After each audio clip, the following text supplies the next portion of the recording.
Yeah, Wow. I told him quickly. That's a great way to never see me again. Keep that up. But all right, so I'm processing us to go live now. Sweet. Just so we're live. It looks like we are. I think we are. Right, perfect. Let me just make sure I can mute myself here. Oh, it's already. Look at that. Thank you. Man, we've been wanting to hear you say that for a long time. Sorry, I missed last week, man. I got to get it all out. And you know I love you. No, it's honestly, I just did a podcast last night where me and AJ were screaming at each other, and I had to on the show just let people. Me and AJ love each other. This is just, kind of like how brothers act. This is not like I'm gonna hang up this episode and go fist fight. I'm like, no. Right. Sometimes it be like that. It's to me, if I don't have that with you, then I don't really consider you a friend. If I can't get to that level of frustration, where, like, my eyes are starting to roll back like the Undertaker, it's not a friendship I value. It really is not. It really is not. I legit say that sometimes. I'm like, have I ever argued with you? And if someone's like, no, I'm like, I don't know. I don't think that's a good thing. I don't think it's a good thing. We have to argue. Hi, Tia. Hello, everyone. Hey. Me and Tia argue every time she texts me on Fridays. Like, man, I love this episode. And I'm like, ooh, I hate it. I love it too. Thank you, Trayvon. I was gonna say, I was like, Joanna's become a really like a Debbie Downer with the Disney Plus shows ever since he didn't get his Mephisto. Yeah, I know. Still a little Well, pouty pants. Some over pent up that. anger. I feel it every For time. sure. I'll be like, as he said, today's episode was great, and he's like, yeah, no, I wasn't feeling it, and I was like, Mephisto wasn't in it, so You'll be happy to know. Number one, Juwan, you'll be happy. Two things. Geek Vibes Nation won favorite podcast in the Kind of Nerdy Awards last night. Congratulations. Awesome. And I think it was Clay, maybe, who was quick to say that Mephisto wasn't here to accept the award. Yes, I would have sent him in my place 100%. He would have been there. I'm just picturing like Mephisto just walking up, like crying, like Juwan believed in me. Oh, wow. This is for Juwan. Oh, wow. No, but that is truly awesome. I want to thank you guys so much for putting us in there. I also want to thank everybody who was nominated. Like I'm doing my acceptance speech. Yeah,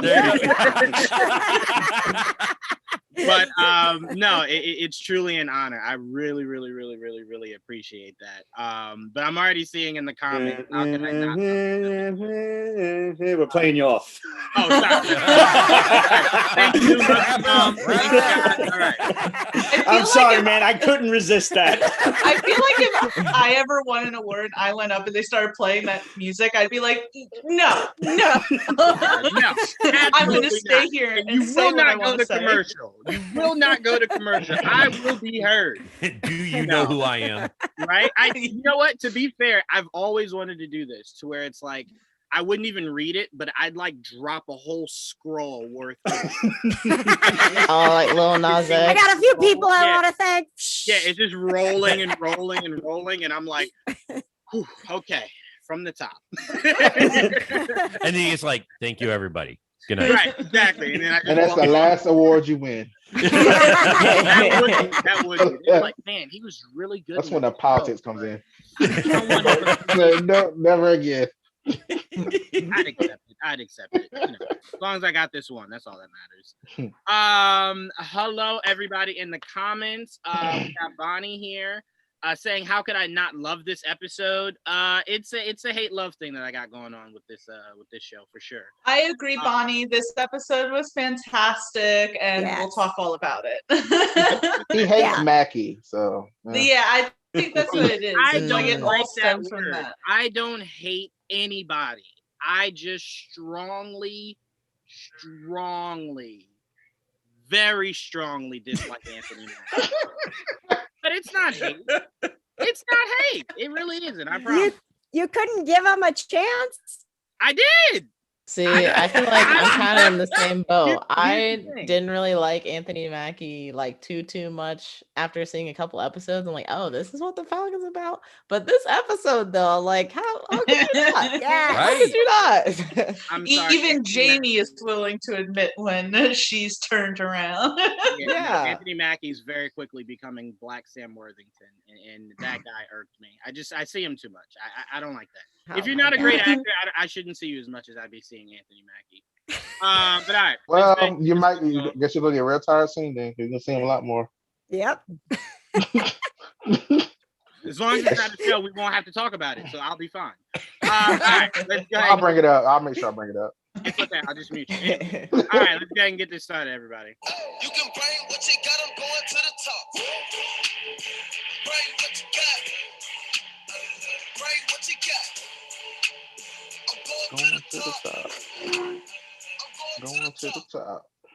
All right. Welcome to an all new episode of Marvel Cinematic Review. We are the MCR of the MCU. By the way, again, have to thank Patches. I've looked everywhere of the names of people that do like review shows. None of them are anywhere as near as good as the MCR. It's just not. I'm biased.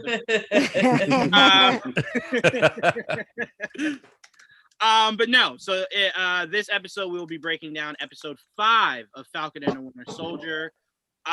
There's a lot to break down, and this is the episode where I do feel as though I Told You So is definitely warranted. So Jawan will be working at least 3 of those into this episode. Oh, really quick, Joanne. I saw a tweet that may have angered you so much. Someone said that they didn't think Carly was all that. And I was like, oh, I can feel Jawan, like, here getting so pissed about that. They're like, I don't see what the big deal is about Carly. And, I kept scrolling because I didn't really care to defend it that much. But I was like, Jawan is pissed right now. Now, see, that I would have retweeted that. That's You should have. I should have tagged Juwan in it. Now, like You I should've. have like remorse No. looking back on it. it's completely okay if you guys do. I already have a list of people I mute on my Twitter page. You guys know. Ow. No, but Is that why you never respond to me? no. Jawan's But, own list of Jericho. That's awesome. It is, and you guys are definitely starting to make that list. But no, let's introduce everybody. Returning. They were not here last week, but they are back. KJ and Patches from the Kinda Nerdy Girls and Kinda Nerdy Dudes. How you both doing? Excellent. Yeah, great. Yeah. Last week I missed because we were doing a ghost hunt, which was the first time we've taken people with us, which was a blast. So that was really fun. But I was sad to miss you guys. It felt like way longer than a week that I've been away. So it's good to be back with you guys. I echo those. Yeah. It's, Patches like, yep, same I here. don't know Yep. what that is, but that sounds cool. What's that? A ghost hunt. I was like, ghost hunt. What does that mean? Like, what do you do? Like, what We take all of our equipment along with my Kinda Nerdy Girls podcast. I'm on a show called Paranormal Crossroad, which is on YouTube, and you can watch it. And we take all our equipment out and we see if we can chat with the spirits. And so we took people along with us this time, and a dryer came on that wasn't supposed to and scared the crap out of everyone. Oh, man. Wow. It was an active night. I was like, way to go there with the dryer. That'll make them come back again. Yeah, no, I feel like I could definitely speak for me and Pete. We that sounds terrifying. I was gonna say that's what I'm they're in, freaking though. Pete out. I'm in, no. Sounds I want to terrifying. see that. Oh, Pete, you got to come with us. I'm in. We're going to You try guys to do I'm one a- maybe around our PopCon here in July. So the next time we do a public one, you guys should come to town. I'll hide behind you, but I'm there. That's fine. I'm here. You'd have to duck really low, brother. I'm here to keep you safe. All right. Also welcoming back Trayvon. What's going on, Trayvon? Hey, everybody, can't wait to talk about this great episode. Carly sucks. And can't wait. I'm just playing. I don't think she sucks. I'm just saying that to mess with you. But it's fine. Let's go. Let's get into it. Very fair. I know I'll be using the mute button a lot today. All right. Also welcoming back Jamie. What's going on, Jamie? Hey, I'm glad to be back for another episode. I was dealing with a lot of homework last time, so I wanted to be here. You know, I was here spiritually, but now I'm back and ready to talk about this hefty episode that we had. Yes. I have not heard this episode described as hefty. That might. Yeah, I'm gonna say that it's hefty. might be the word. Yeah, that might. That be is the a word. very apt description. Yeah. Right. Yep. I actually like that. Okay, Yeah. look at Jamie coming in. Okay, all right. Okay. I don't even know how to follow that up. Okay, give me one. All right. We felt your spirit here, Jamie. We felt your spirit here last Thank week. you. For sure. And this is a good week. Castlevania is coming Oh. back for its final season next month. Yes. Top of next month. So Oh my it's like, god. yes, it was really good to hear. And hashtag for me and Jamie, hashtag give more love to Sly Cooper. There's not enough love for Sly Cooper, okay? They don't care about that man. Mm-mm. Some respect on Sly Cooper. All right. I'm Googling who that is. Please do. Because it's funny because Sly Cooper is who, if they ever made like an animated movie, is who I wanted Bradley Cooper to voice before he got the Rocket Raccoon role. And then it was just like, no way he's gonna double down on that. Like, Yeah, no too many way. raccoons. Yeah, no way he's No. doubling down on raccoons. Right, be typecast. He looks like Bradley Cooper, though. That's the crazy thing about Sly Cooper. He looks just like Bradley Cooper. But anyway, also, Pete, what's going on, Pete? What's up, everybody? Juwan, I think I'm kind of with you on this episode, but I'll wait until we talk about it. Needless to say, I got enough whiskey to get me through. All right. Alright. Why me and Pete are like brothers, man. I'm telling you, we sometimes just be there. We just be there. All right. And last but definitely not least, the person who will both help me get through this and stress me out to know. And yeah, what's going on here? I guess I'm just like more easily pleased than other people. The episode had action, it had emotion, it had character development. I was like, I'm good. I felt like there was a lot in this, and I felt like it set up perfectly for the final episode, and that's just me. But as far as how I'm doing, I'm fine. I had a very unproductive day. I just sat and I like hooked up my PS2 to make sure it was still working because it's been like a long time. And then I just got caught up playing video games, and I was like, who am I? What were you playing on the PS2? So it's, I don't know if you ever heard of the game SSX Tricky, but it's like a snowboarding game that was released by EA Sports like years ago. It's like my favorite PS2 game of all time. And I was like, wow, I really remember this. And I just was going down like a nostalgia freaking train. Yeah, I love it. The game that I've been getting back into, and I shouldn't have. I really shouldn't have. Is Crazy Taxi. That game. Oh my god, I remember that. Yeah, that game is video game form of cocaine. Once you start, it's just like it is so hard to get off of it. What platform was that on? Was that N64? Well, no, it was Dreamcast. I know for sure. I don't know if it was Nintendo 64. But to be fair, Nintendo 64 had 476,000 different racing games. So it's like it could. I did have California Speed on my N64. I remember that. It was like every state in all of America had a Nintendo 64 racing game. There was like a New Jersey one. There was like a New York one. It was just like, all right. New Jersey is just going like through the piles of trash. All right. Okay. And missing your exit because the sign is this big and it's afterward. Right. Okay. So we clearly see the bias from the two New York City people here. Okay. All right. Before we get into breaking down this episode, we got from Bonnie. I felt like the slow build was all worth it at the end of the episode when Sam and Bucky talked, and then Sam started training and made space to his left. Yeah, I will say editing is very big for me. And there was a shot where Sam did the little backflip that it was clearly someone else's face. And then he I was just like, you just have so much money, Disney. How did this make that through the cracks to where you didn't? Yeah.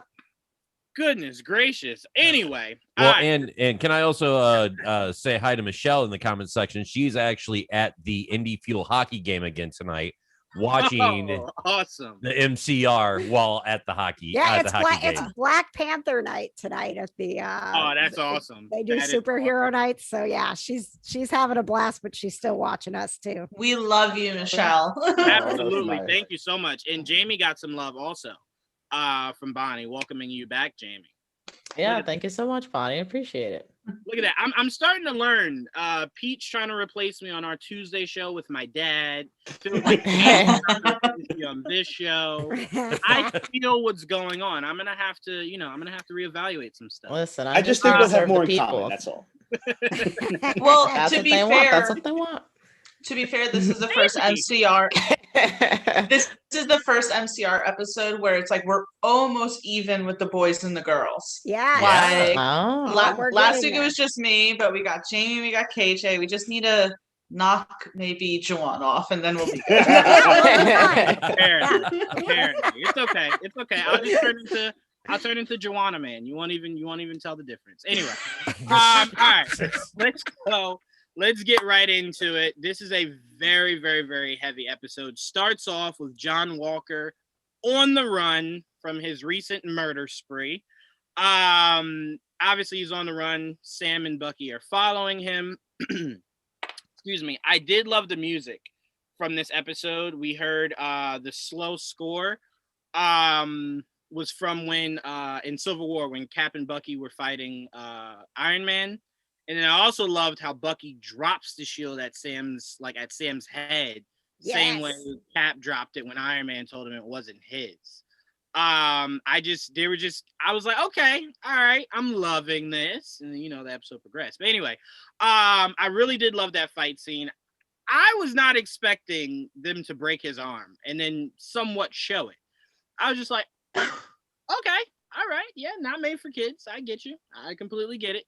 But this show, that action sequence was really cool. I love that Walker pulled off Falcon's wings and was just like, nope, no more flying for you, sir. But I really did enjoy this, excuse me, this beginning battle. It was very, very, very well done.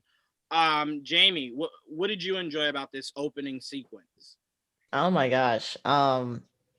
The fight scenes, see, at the beginning of the series, I don't know what it was, if it was like maybe like camera movement or I don't know. I just didn't feel the impact as much from the fights, but this one I definitely did. I really enjoyed it. It went in some places that I was just like very surprised about, with one being the fact that they broke John Walker's arm in that way. I was like, oh my God. Yeah, I winced at that. That was crazy for me. But I also thought it was kind of interesting that he ripped Sam's wings off, just because I don't know. It's kind of like he de-winged him, but I think it's also kind of made him go on to like a different track as far as like his fighting style. Because in the trainings, when he was training later on in the episode, like that was just like no wings, just him just doing his acrobat stuff. So it was I really, really liked the fight scene. It was pretty cool. No, absolutely. And Bonnie took the words literally right out of my mouth. Sam left the wings for Torres, new Falcon. Torres actually had his James Rhodes moment, where in the first Iron Man, he looks at the suit and says, next time, only for them to recast him. But he did get his suit in the next appearance of Rhodey. So I mean, I don't know, because part of me, and we'll get into this, part of me believes that the suit that they made for Sam has vibranium wings. So I think it was more so Sam's way of just saying, you can keep that. I don't want that. But by no means do I think Torres, I know I said it earlier in the season that I thought it was possible. But I'm really kind of seeing it to where we might, where Sam's going to have a different protege, and it won't be Torres. It'll be Bradley's grandson. I think they'll go the Patriot route. But we'll get into that a little later. Let me see. Yeah, I was thinking the same thing. Sam was so versatile in using the wings and power thruster during the fight. I can't wait to see Captain Falcon next week. I got yelled at, Joe. I was told I am not allowed to call him Captain Falcon. It is Captain America or Falcon. Not allowed to give him the nickname Captain Falcon. Well, Who because that was a told you bit, can't? but that was a video game character, right? Yeah. That's Yeah, we were like, you'll confuse people, and I'm like, I don't really understand how. His name was Falcon. He's now becoming Captain America, Captain Falcon. I mean, I don't. It's just come on. I'm good with that. Anyway, Call him whatever you KJ, to want. answer your question, literally everybody. When Sam got the shield, and I was just like, oh, hashtag Captain Falcon. People were just like, no, that's not. Oh wow. Just like, okay, all right. I didn't know people were that passionate about Captain Falcon, but okay. I'm gonna hashtag that after this. Last night, Trayvon, let all the hate go to your page. None of it comes to mine. So you It's consume Captain all that. Falcon from now on. That's so weird. I wouldn't think that people would be so like defensive Passionate? about that Me title. either. Yeah. Yep.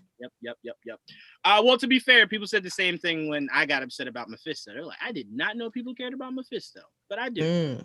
I do. All right. So let's move on. KJ and Patches, I want to go to you actually because I have a mouthful about the tease that, well, not the tease, but the cameo we got out of this episode. By the way, social media yesterday reminded me how young social media users are, because the amount of who is that popped up, and it wasn't who is that as in the character, who is that in the actress, and I was just like, No. Are you serious? like, yes, there were so many people that were just like, I don't know who that lady is, and I was just like, oh, that is Bob, and they were like, no, who's the actress? And I was just like, All I thought to myself was, that looks like the Veep woman. And that's all I said. That's all. But that's what I'm saying. Like, Veep Sorry. hasn't even. But Veep hasn't even ended that long ago. You would think like I people at don't least know would her. recognize from Veep. I didn't watch Veep, so I don't I'm know not her. gonna She was in lie. Seinfeld. I don't know her. I'm sorry. I haven't seen. I didn't watch I that have either. seen Seinfeld, I did so not she watch did look that. familiar Sorry. to me. Okay. But I mean, I'll be honest. I'm Louis-Dreyfus sorry. is not all is the way like there. I at least been in a knew. lot. she is, how many Emmys has this woman won? She is an absolute icon in the industry. She's been Oh my around god. for like decades. Right. I was like, oh, she must be something. And then I was like, cool, whatever. Oh my gosh. Cool hair. Oh, Cool color in the wow. hair. Oh my god. I am sad for you that it didn't have the impact that it should have. When she walked in, it was like, what is she doing here? I will say that I got spoiled. I knew that she was going to be in it because my dumb ass decided to go on Twitter that morning. Oh no. And I was like, no. But I still was like, damn, she looks good. Yeah, she does. Yes. And she just owned that scene. Like, I was like, yes, I want more of this. I don't know what you're doing here, and I didn't expect you to be here. This is fantastic. The best part of that was her giving a blank card to, Yes. to Walker and his woman. There's nothing on it. I love the chaos. I mean, all right. Okay. So go ahead, Trayvon. Go ahead. I was watching some like reaction to it, and somebody said, "Look, it needs lemon juice and heat." I said, "See, these are my people." Do you understand that reference? Do you get it? No. National Treasure. That's in the new National Treasure they use to Yeah. show the invisible message. I just thought that was funny. I was like, see, see, that's what I know. I know that stuff. There you go. Trayvon's like, I know. I don't even know where to go from that. I was All really right. no one from this panel was just like, yeah, I had no idea who that lady was. Oh my gosh.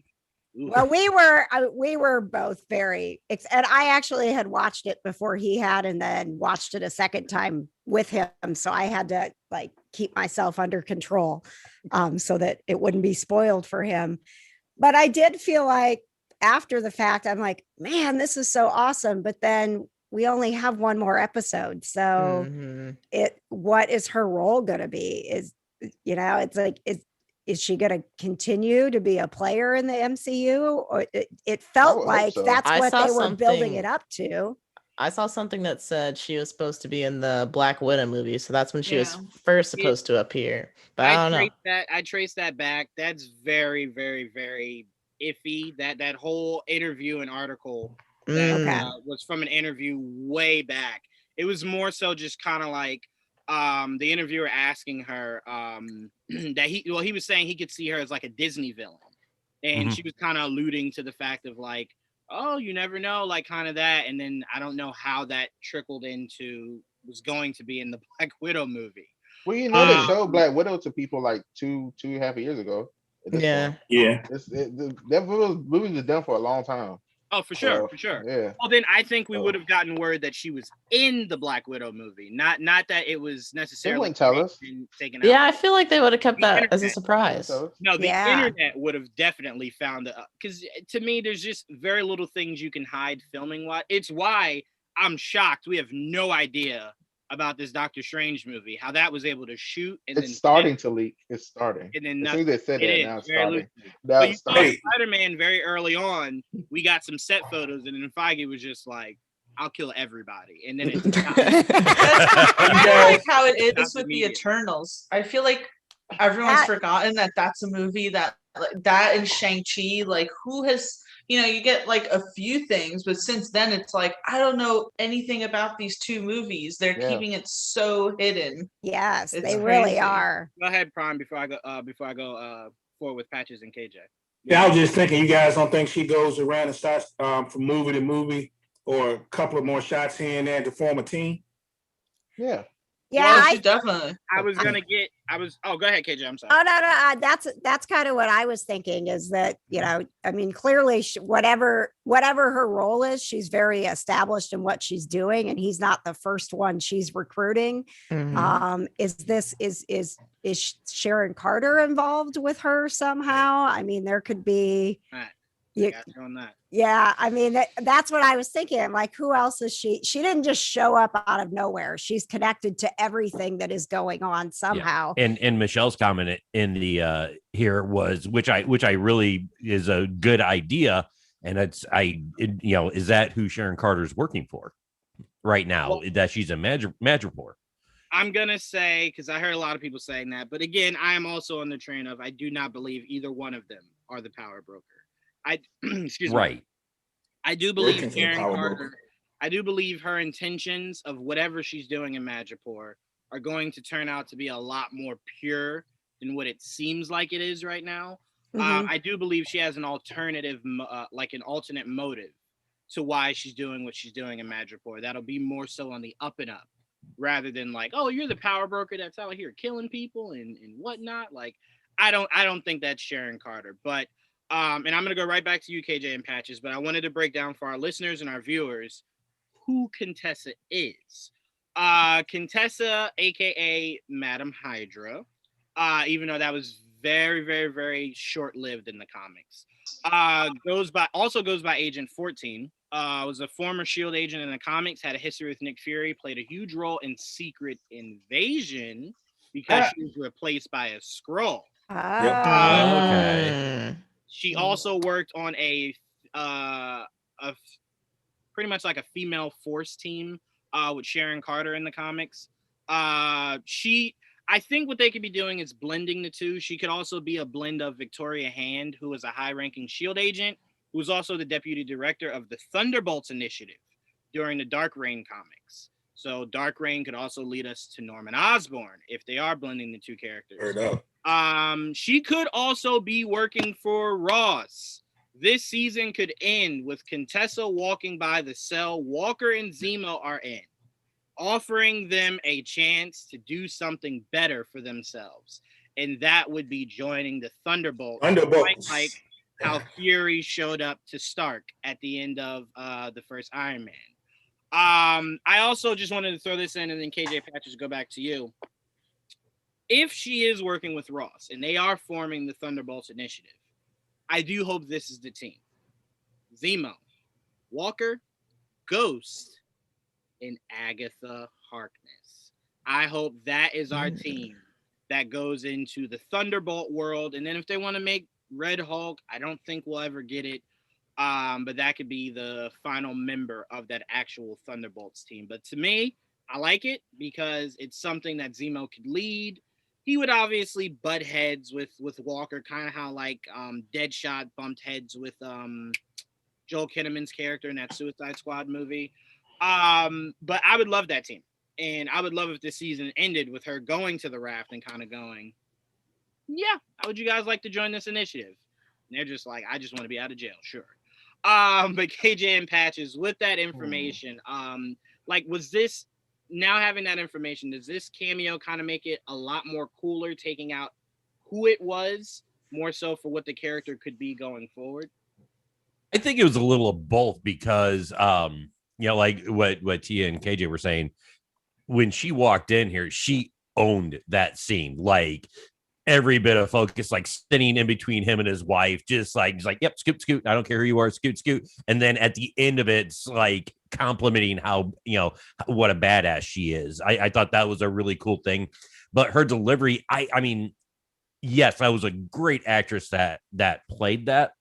But at the same time, she played it so well that it didn't matter, like, it left so much intrigue to it, to where it's just like, go wherever you want with this character, and I'm totally fine with it.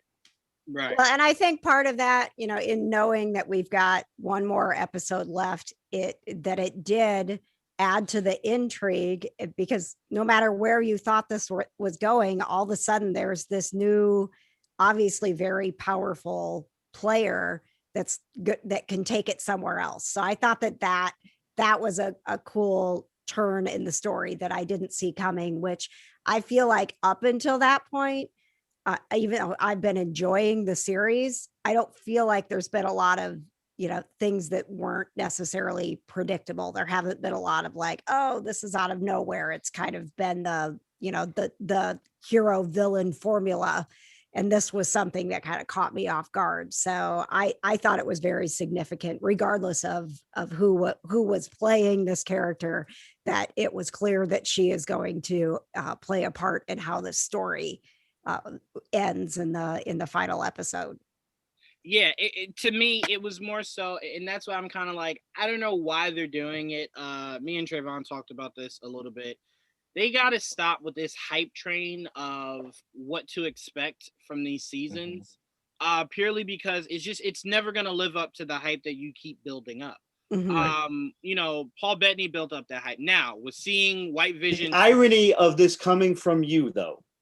Right. Yes. Thank you, Pete. Thank you, Pete. Here's the difference, Pete, because even you can agree with this. I'm with you. Did it ever feel as though we were not going to get Mephisto? No, 100%. You're right. I'm just saying it's ironic. I'm not saying I'm not towing the line right next to you. Yep. Just as long as you're standing next to me, Pete. That's fine. But no, I'm guilty of it in this same episode, which is why I'm annoyed. But we'll get to that later. But to me, it was one of those things where it was like the showrunner building up the hype for whoever this reveal was going to be, saying it was someone they would like to see chop it up with Thor. Kind of made you kind of feel like it would be something bigger than this. So and redder. And better, yeah. Oh, now, no, redder. I was gonna say he said redder. Yeah. Now, yes. Let me say this. I was really thinking I even said it to Joel, and I said I will not allow myself to say it before the episode airs. But if we get Red Hulk, I will lose my mind. I think the thing that I have learned with these shows is not to pay attention when the actors tease things, because they clearly have more of a over sense of what it is than we do. And also just like tempering expectations, which I think from me I can do because I don't read the comics. I don't know these characters like those of you guys who have read the comics and know the storylines. So to me, I'm watching all of this so freshly. So I'm like, this is great. I love where it's going, yada, yada, yada. So it's like, I think that in the next series, which is the Loki series, we should temper expectations and just kind of go with the flow. I have learned my wise wisdom of becoming 31 is just go with the flow. Yeah, well, I will say you're working from a very, very, very amazing advantage, because the worst feeling is to know where they're pulling from, only to see that they're not doing anything from what they're pulling from. It's very frustrating, because it's just like, why? Just make, like, to me, it's like, if you want to do these shows, you want to do these movies, not a problem. Just fresh stories, new stories with characters we've seen before. But well, I think that it's always should be known that this, when they pull from the comics, it's more so inspiration as opposed to a blueprint. Right.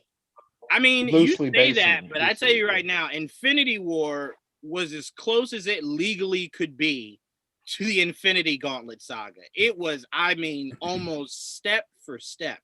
Thanos' inspiration as to why he was willing to do what he did was drastically. There was no death.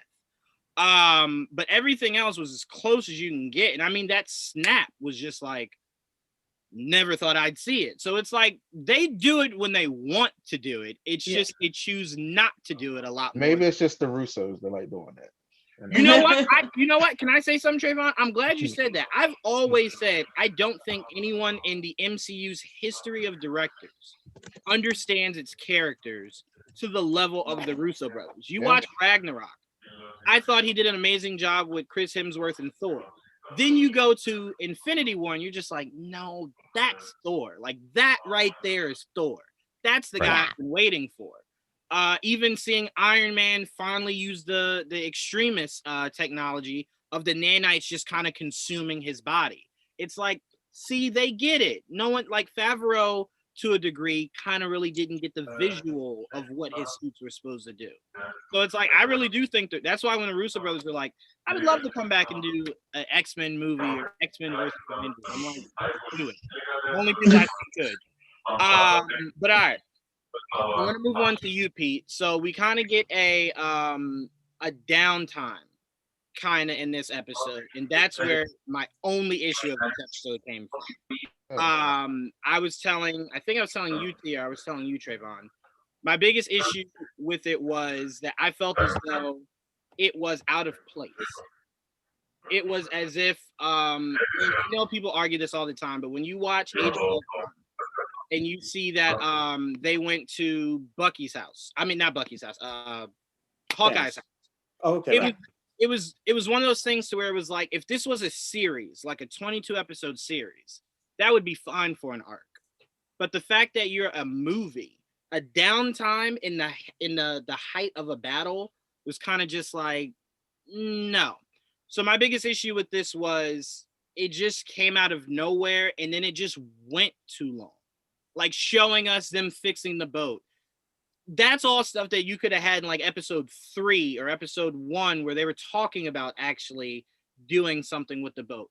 Now, in this point of the episode, to have that there was just like, no. Now, I get it. The scenes with Sam and Bucky where they're training, I'm with you with that. But everything else, Pete, how did you take the downtime of this episode?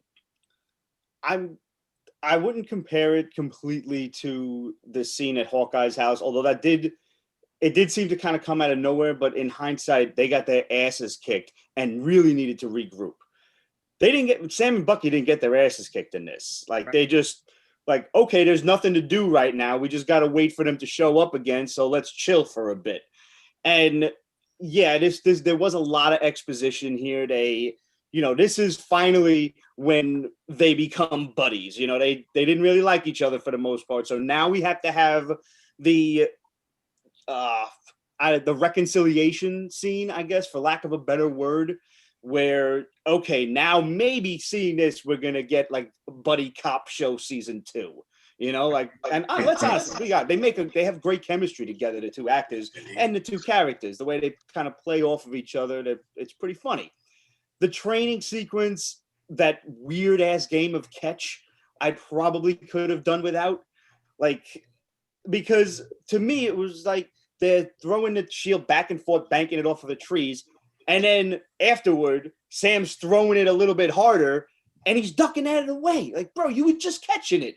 I understand it's going faster, like you're putting some more effort into it, but you was just catching it. Like, I don't know, it reminded me of the days playing ball with my father, and like if he threw a ball harder at me and I didn't catch it, I was in trouble. Like, first of all, I had to run down the street and go get the damn thing. Right. Second of all, it was just like, I don't know, it was just, that one kind of left me cold, and that's where I felt that it was going on entirely too long. That whole training montage thing, I'm like, I really could have did without that. Yeah. That took me out of it. Like, you was already trained. What's with the push-ups, Rocky? Come on, man. Yeah, like, you was in shape already. Yeah. What are you doing? All I needed to hear was Robert Tepper's "No Easy Way Out" behind that, and it would have made the whole scene for me. Yes. No, I mean, I'm completely with you. Like, there were elements of this downtime that I'm like were important. So the conversation he and Bucky had, where he was kind of just like, "Hey, let it go. Like, enough of it." I did like him flirting with Sarah, and I know you don't really like Anthony Mackie, but I give the man credit for that facial expression of like, "Fuck you doing, man?" Like that's a really great Silent Bob moment. I will say it was how Bucky said it that was just like, that was the creepiest way to say something to someone's sister. Like, "I'm Bucky, I'm Sarah. Hi, Sarah." Whoa, what's all that? Like, relax with that. Listen, as somebody that gets a little tongue-tied around pretty girls, I think he did okay for himself. I know. He said he was out of the ring for a long time. So, you know, I was proud of Bucky. I'm like, look at you, man. I tell you what, as long as you've been out of that ring, the ding ding does not come on when my sister's involved. You go find I tell you that for sure. He just did it right in front of Sam. That's why he did that. Yeah, I mean, no. Again, I'm not. I did think that was funny. But I think though that the stuff with Sam, even though, like, yes, was he already in shape? Did he need to be doing push-ups? Probably not. But it was showing that he was becoming dedicated to doing. It was showing that he was doing the work. Yeah, he told Bucky do the work, and he was doing the work. Yeah, doing what he needed to do to honor Cap and be able to carry the shield. So I think that was important to show. Let me just say this. I don't disagree. I'm gonna go right to you, Trayvon. I don't disagree with anything KJ you're saying or anything you're saying, Tia. I'm saying the placement was off. I think this could have been put somewhere else before the last two episodes, where it would have had the same effect. It would have had the same, everything would have been. But he wasn't ready. I don't see that. Wait, so you mean just the training part or the part where they're like connecting? Well, no, the connecting to me, I could have completely done without. Like, but that may be important later, though. Prep. We needed the connecting. We needed all of that. Yeah, that's like the point of this. Hey, hold on. We needed the connecting. Y'all were saying how much y'all love when they weren't connecting earlier in this season. Not the last. I said I didn't like that. I said I didn't like the beginning. Whether they're going to do another season or not, or whether it's in another movie. I mean, this was the perfect place to do it, I think. And they got to connect, man. Playful bickering is one thing. Them like legitimately being at odds with each other and kind of having this sort of thing like, once we do this, we're done. F you, goodbye, sort of thing. Like, no, they could still have their playful bickering. Like, friends do that, but I mean, you think about it from a place of level. Sorry, go ahead. No, you're fine. You think about it. I mean, and they seem to be like, pretty close now. Like, if you ever me again, I'm gonna be there. I don't see anything really breaking that bond up now, unless Sam finds out that something happened between Bucky and Sarah. Right. There might be a problem. But beyond that, they're close. I mean, I get it for sure. I get it. I'm just saying this was definitely in Prime. We come from the CW shows where we get nothing but filler. And it's like, this definitely felt like, okay, perfect example. If someone is asking you, like, oh, like, I heard Endgame was good. Should I watch it? Right or wrong, you would tell people the whole movie is good, right? Like, don't skip anything. But if you don't have all the time in the world, those first 40 minutes of that movie is so skippable. Because it's just it feels unnecessary because of the placement of it.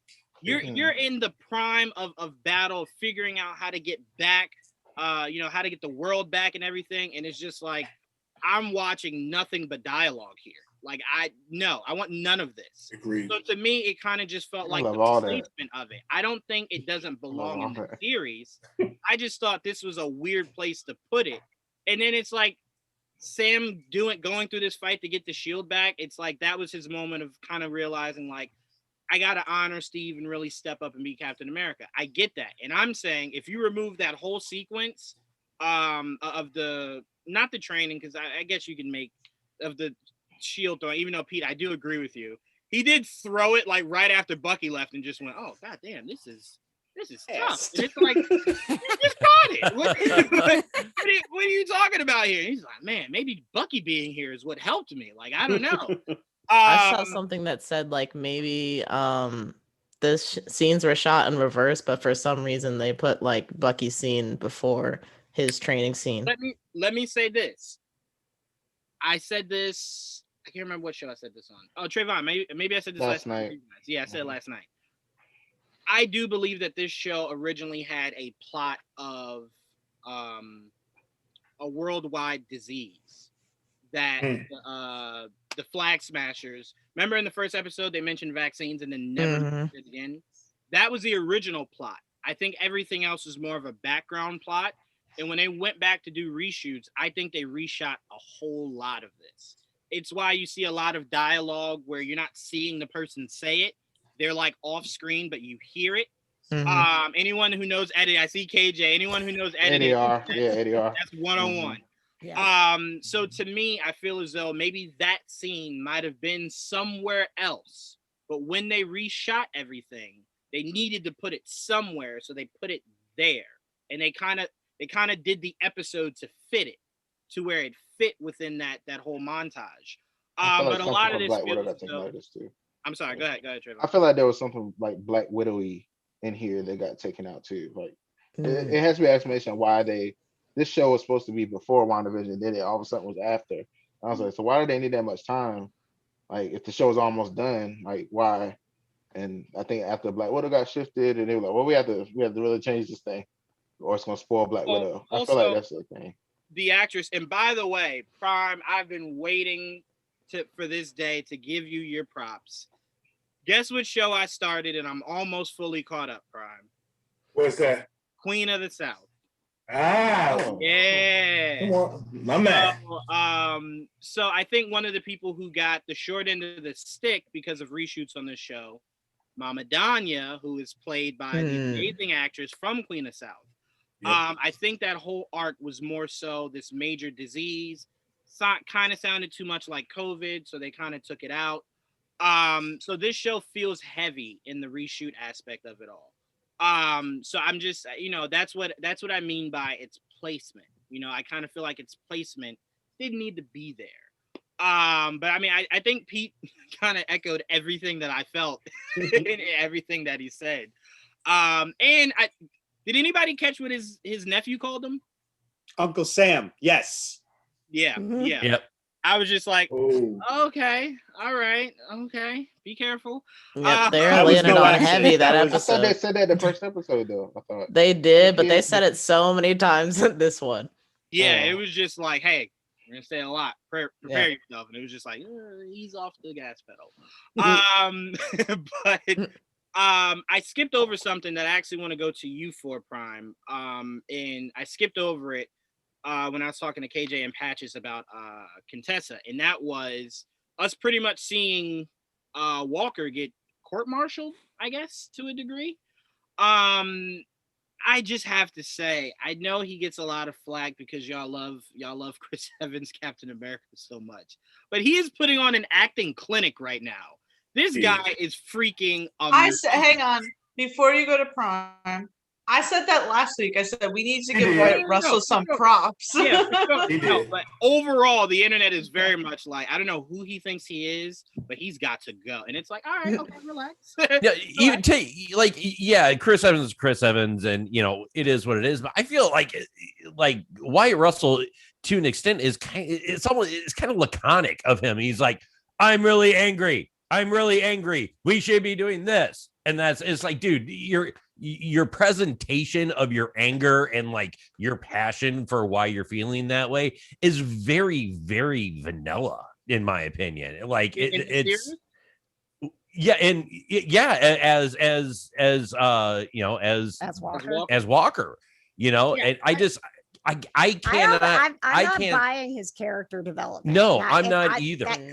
I have not bought into him at all. I don't get how he went from the guy in the locker room to what he is. They did not trying to kill Sam at the beginning. Well, to me, I I've been following it a little differently because in that first episode, I took it differently. I took it as I'm very much troubled, so much trouble to where he was saying to his friend, I don't really know if I should be the one to do this. It was his friend saying, dude, if there's anybody in this world that should be Cap, it's you. That was him in that moment of weakness, kind of going, I know what I've done in life. I don't think I should be the one picking up this shield. And it was his friend kind of going, no. Trust me, you're a good person, deep inside. And he even said it in this episode. Everything he's done since he's put on this shield was because it's what he was asked to do. Right. And now he kind of feels like because it's a mess for them, they're kind of throwing it back in his face like, no, you failed us. And he's like, I did what you asked me to do. You asked me to stop them by any means, and I did it. So to me, I've been buying him very much. And his angry outbursts while he was being chewed out, I loved because it was, you made me. You did this. You put me in a position to where I had to do whatever it took to fulfill the job. And now because it's a little bit too bloody for you, it's a problem. So to me, I don't know. I just saw it a little differently because I tell you right now, he's becoming my favorite character from this season because he's been so tortured that you're kind of seeing the other side of what Bucky's doing. Bucky's going from the bad to finally converting fully to the good. And you're seeing his character go from the good to fully being corrupted into the bad. So you're kind of seeing them flip-flop with each other. I want to compliment something you just said, matter of fact, where, it's bloody for them. So now they're kind of getting on Walker's case. Right. Two things. One, at the end of the episode, when the senators were talking and one was like, well, you have to consider the optics. And the other guy turns around and is like, the optics are whatever we show them, which is a really, really heavy line to especially throw out in the current climate. But neither here nor there. The fact of the matter is, going back to the fight scene with Walker, Falcon, and Bucky, when he turns around and says, we could have been a team. You don't want to do this. Oh. Yeah, we do. That's just kind of them being dicks, not for nothing. They had the opportunity to team up with this guy. They've kind of been dicks since day one. It's it really was. I wanted to compliment something that like Jawan had said, or like piggyback on where he said, where Walker said to them, you built me. I mean, someone pointed this out. It's not unlike what we do to our veterans now. We go send them to war. We ask them to lay down their lives, and they come back, and most of them are on the streets begging for change because the government goes, sorry now. So it's like, to me, that was just like the extreme version of showcasing, like, he just did what he was asked to do. And then when he did it, but he did, then it looks bad on the government. Then they were like, sorry, now we have to step back. And I mean, sorry. Oh, no. I was just going to say, Pete, because like, I agree with, like that compliment you had, Tia, exactly what you said, like how they built him. But I agree with all that. Like the points that they're trying to get across through that character is really, really good. And I appreciate what they're trying to accomplish here. My issue is like we had talked in the first week of Falcon, is that, I think KJ said that opening scene in the locker room, it's like, don't make me like this guy. And that was a great point. Where I take issue is how he is acting with this character, the actual acting and the delivery. That's why I said, like when he has his outbursts, they just seem very lackluster to me. And like it's almost like monotone to delivery. Like, if you're talking optics, like it's like, I'm mad. And now I'm done. You know what I mean? But it's nothing. There's no range there. It's just like, it's just this when he's mad, and then, well, what am I supposed to do? Like I just don't like how he's delivering the portrayal of the character. The points are there. It's just the delivery. I misunderstood you before. Well, I thought you meant the character, not the actor himself. I'm sorry. Yeah. No. The point. Yeah, the points that they're trying to put, like the points that they're putting out through that character, is fantastic. I just don't like the way it's getting delivered. The delivery system flawed. I 100% agree with that. Because in the previous episode, I think it was episode 4, where he like suits down and he's able to like talk with Lamar as like a normal person. I'm like, oh my God, like look at this. He's not angry, he's not upset about anything. He's able to actually communicate some very like important points. And I feel like, at least for me personally, if I could have seen more of that throughout the season, of him like actually being just like a genuine human being who's just really trying to do some good. Because I feel like after maybe even episode 3, it was just straight up like, I'm just angry all the time, things are not going my way. If we could have seen more of him just really like pleading with himself and going through like what Joanne was saying, like the torture of like the experiences that he's had, and trying to just do the best that he can for the people around him, I think I definitely would have felt more for his character. But that being said, the court scene in this episode was really impactful in my opinion, just because of what you guys were saying about like the government making him and him having to suffer the consequences of that. Yeah, I mean, to me, I put that solely at the feet of the writers and the showrunner. You sacrifice him to further everybody else. He has not had a backstory. The backstory is purely through dialogue. So I mean, if we see it later, it might pay out. But to me, it's like, think about it. Every scene he's been in, he has had a reason to be angry. Like it's not the idea of, and I'm not saying you're saying this, Patches, at all, but it wasn't necessarily the idea of like it was a forced anger. Like there's no need to be angry here, and he's forcing it just to be angry. Every scene was him kind of going, all right, guys, let's do it the right way. Oh, you're gonna let someone out of prison? Okay, that makes my job harder. Like, right. You know what I'm saying? So it's like they constantly were making it hard for him every single part of the way. So to me, it's more so that is to me a fault of the writers. I don't think they've dedicated enough to this guy who's very important to this series to kind of give us that wider range on who he is as a man and what this power has done to him.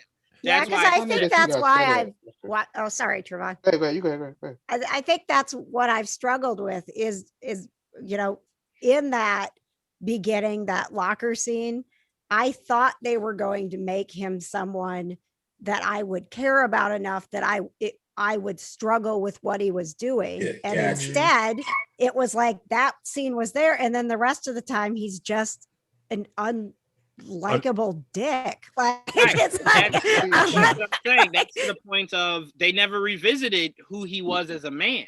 No. It's kind of for us to kind of try to either assume or just kind of go, well, I hate him already so much. So he's a guy looking for validation. I mean, okay. So how he started out, you got the locker room, and they did try to make you like him, and you did try when he was in the Jeep. It was a Jeep, I think. He was talking to them, but then he was so condescending, and I was like, that just took me out of it. I was like, I'll try. I was about to try it. Yes. I get that you're trying, and then he did that, and I was like, well, I'm done. Like, and then when he got spit on, which I understand why he was mad, but the fact that he was like, "Do you know who I am?" I was like, no, this is not no. No. He ruined it for me. To me, he ruined it. It wasn't like he didn't have any backstory. We heard his backstory. He's a great great soldier, 3 medals of honor, all that stuff. Yeah. What I mean by backstory is, what else did you want from him? More so in the sense of just getting a better idea of who he is as a man, who he was well before he was selected to be Captain America. Right. And we didn't get that.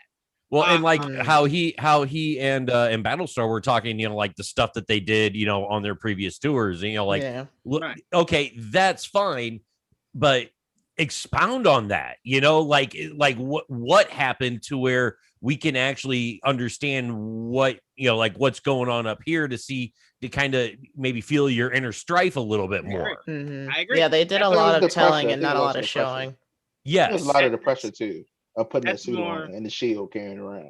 Yeah. More I depressing. fully we agree saw with you. Sam to a degree go with that, but that to me is more of a fault of the writers and the showrunner. You kind of felt as though if you sacrifice that and just heighten more of Bucky and Sam, we would kind of just go with the flow of it. No, to me it's kind of just like part of me is like, because to me with every villain in the MCU, there have been two kinds of villains that were born that way and villains that were made that way. Right. And the villains that are made that way, I need more of why they were made that way.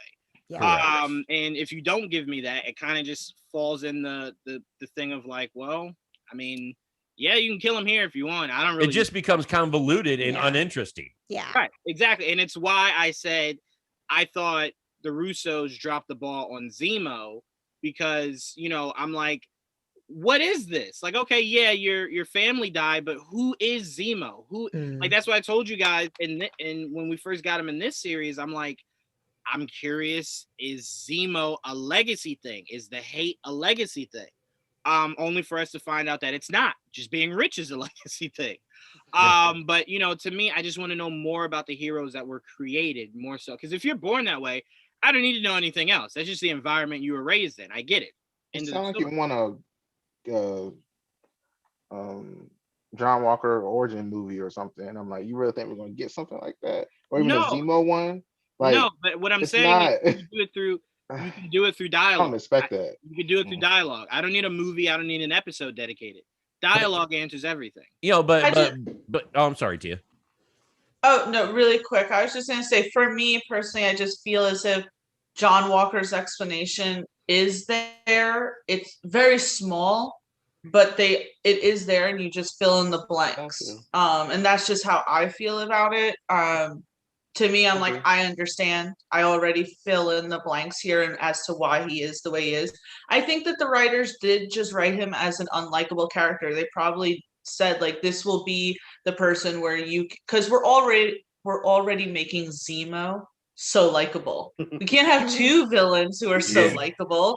Right. So we're gonna have Zemo who's so likable, and then we're gonna have John Walker who, like, you can direct all of your hate towards. Yeah. I mean, I think the best example I can use is before you got too deep into the movie, no one knew what that opening scene of Black Panther was, where the little boys are outside, you see King T'Challa. When you see that whole sequence, you're kind of just like, oh, that's probably just some story about King T'Chaka, whatever. And then you kind of see Michael B. Jordan's Killmonger's progression, and you're kind of just like, where is this coming from? Then boom, they loop it to let you know that was the moment that made him who he is today. Right. That's all I'm saying. That's all. I don't need a whole movie dedicated to Killmonger. That's it. You looping it, so I go, King T'Challa. I don't think they were ever going to turn this guy into a Killmonger, though. Like, no. With a justifiable motive. Right. I think the point of him was to not be justifiable. Mm-hmm. Right, yeah. But I'm saying, to me, more so of the idea of a villain that's created. Let me see the creation of the villain. And Killmonger's was, King T'Chaka killed my father that led me to the exact point of where I am today. And that's all I mean by backstory. And like you've mentioned in the past as well, all the attention that was focused, in Louisiana with Sam and his family and on the boat, all that time as necessary as setting up a better backstory for Walker, which obviously hindsight's 2020, right? But in retrospect, that personally, I think that would have been a better use of the time, as opposed to it's like just sitting on the dock looking at the boat, kind of thing. Yeah, I mean, I'm completely with you.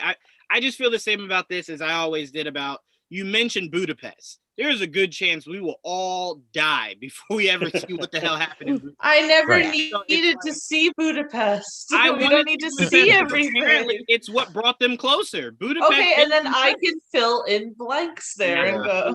Nah, Budapest to me, like Black Widow and Hawkeye, they're not gonna fill in everything. Moments. Never gonna give us every detail. It's just a quirky little moment where they say, "This is," I'll say this: y'all are confusing me, telling me how important coming together is. It's called the Falcon and Winter Soldier. We need to see them together. Call it Hawkeye and Black Widow. It's not called John Walker. It's not called Zemo. Like, I don't know what you want. I don't know, just backstory. But anyway, Prime. One more thing on that one. Yeah, go ahead, Pete. I agree with you.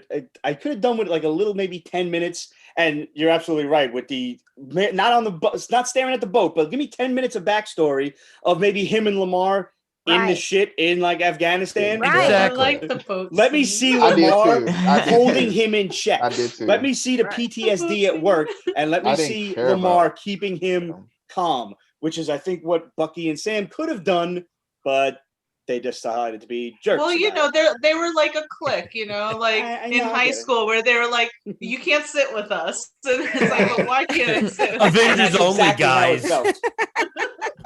But you don't have a jacket, you can't sit here. Sorry. all right, Prom, I'm gonna go to you, man. How impactful was that scene between Sam and Isaiah? Because the line that really struck me was, and I'm paraphrasing here, but it was along the lines of, they'll never let a black man be Captain America, and no self-respecting black man should ever want to be.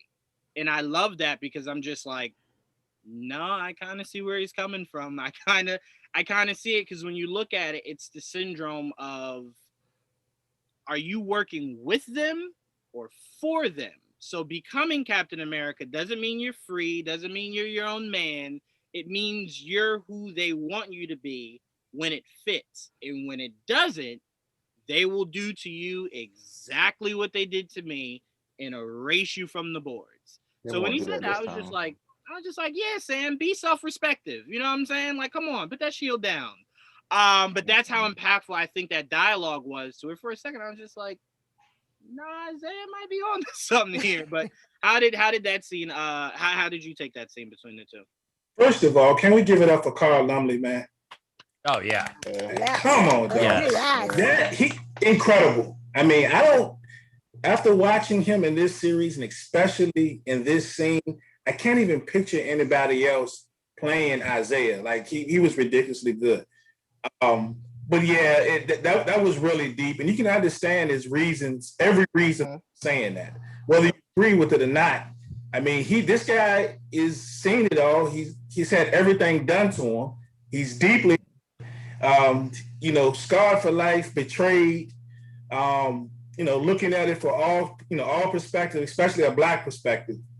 And knowing no matter, having that feeling, no matter what you do or how high you climb, folks are still gonna look at you a certain way for being a black man. It's like it was powerful, and I know we talked on the last show about breaking out the tissues, and we were waiting for this, but probably we were all thinking for other reasons.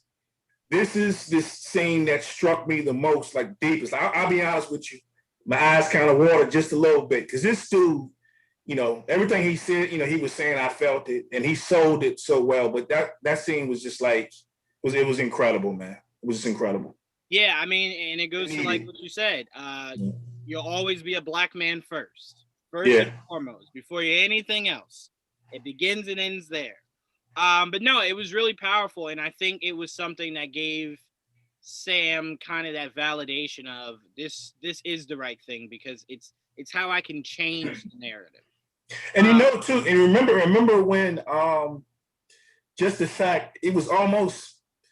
Remember when he shows up and he's out there playing, the kids out there playing basketball or whatever. It wasn't much of a fight as far as him going, like, you're not going back there, man. He was like, he's back there or whatever. It's almost like they knew Sam would come back. You see what I'm saying? And it's almost knowing that that's a conversation that had to be had, So, but it was deep, man. It was deep. Yeah, I mean, I don't know, man. It's starting to look like his grandson, who we, assumed would become the Patriot, now looking like that might be forced. I thought they were going to share a moment. Right. To where he kind of was saying how, like, he doesn't necessarily agree with his grandfather. He respects what Sam is doing. The fact that they didn't have that conversation kind of leads me to believe you shouldn't have it in the last episode. Like, it would seem kind of like you're forcing it in because the Young Avengers is on the horizon and you're shooing that in. Kind of forcing it. Right. So it's maybe like Sam when they got the suit on though. Maybe they do that when he got the suit on. He has the shield and everything. Well, it still would be to me, all I'm saying is the conversation should have been had there. It with would his just feel friend. too abrupt. agree. We could get something out of this where he, that he ends up feeling like he needs to do something because of what happened, to Isaiah, and all of a sudden he wants to make this move. He wants to make a change, turn out smoothly. But what I really would have loved to see, we're sitting here talking about all these flashbacks and we're talking about Walker. And if we could have got some type of flashback, man, with Isaiah, and Bucky. Yes. I don't care if it was like for 30 seconds, man. Like if we could have just gotten that, man, it would have been off the chain. I'll even go a step further. I think it would have hit a lot harder if this went more of a political kind of spy way to where the reemergence of Isaiah made the government kind of go, whoa, whoa, whoa, no, no, no, no, no. And they went to do something about it. And that is what kind of fueled his grandson to kind of going, like, I have nothing now. And Sam's like, I got you. They have that conversation and he's like, I got you. And then it's kind of like what we saw Roy and Oliver go through in Arrow. Where he's literally raising him to become his protege. So to me, it's just like, again, we'll see where it lands and how they go about it. Jamie, I want to go to you. I thought this was pretty cool. So obviously we see Zemo back in Sokovia, because like he said, no one else cares. So someone has to go there. So we see kind of his moment with Bucky. The vulnerability between the two of them. Zemo kind of just going like, I respect how much of a good man you truly are. He sees him differently than he sees Carly and the Flag Smashers and anybody else with that serum in their blood.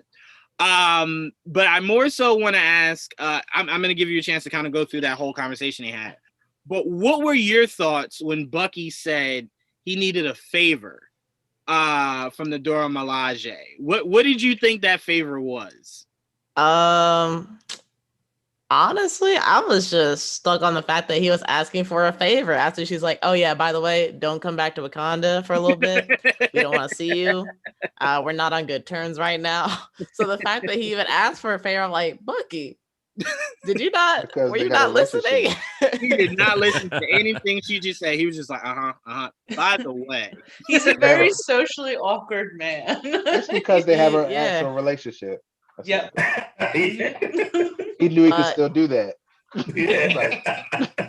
As far as like what he was going to ask for, honestly, I felt like it was going to have something to do with Sam, like maybe getting him some new wings or something. Me too. Yeah, I don't know. I think that's just like immediately where my mind went. I don't know what else he could have asked for, really. Like if they weren't able to get the shield back, then I definitely think he probably would have asked like, hey, like, can you guys like do something with this? Maybe make another shield or just some kind of prototype or something. But yes, since they got it back, and Sam was struggling with the thought to take up the mantle or not, I think that was probably Bucky's way of kind of pushing him to be like, you know what, I'm supporting you on this. I think you can do this. I'm gonna get you a suit so you can go be the Captain America that Steve and I believe you can be. So, but yeah, I literally, besides Bucky getting a suit, or not Bucky, Sam getting a suit, I had no idea what they could have asked for. Really shocked he asked, but no idea what he could ask for. I wasn't. It was very bold of him. It was extremely bold. But no, that's Buck though. That is. Bucky's just kind of like, hey, you know what? All you can say is no, I guess. Yeah, that's true. I did feel sad when she was like, "Don't come back to Wakanda for a second." I was like, "Oh no!" That I'm sure, like in his head, that's where he thought he was going to go after this. He's like, "I'm going to go back to like, my little place and everything's going to be good." And she's like, Did I not mention before? He's going. I'm telling you, he's going back in Black Panther 2.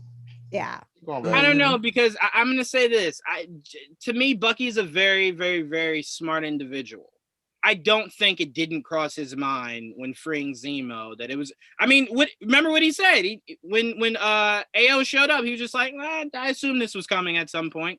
He did think that through and thought it's a really good chance I'll burn this bridge. But the only way to really get what we need is to possibly burn this bridge.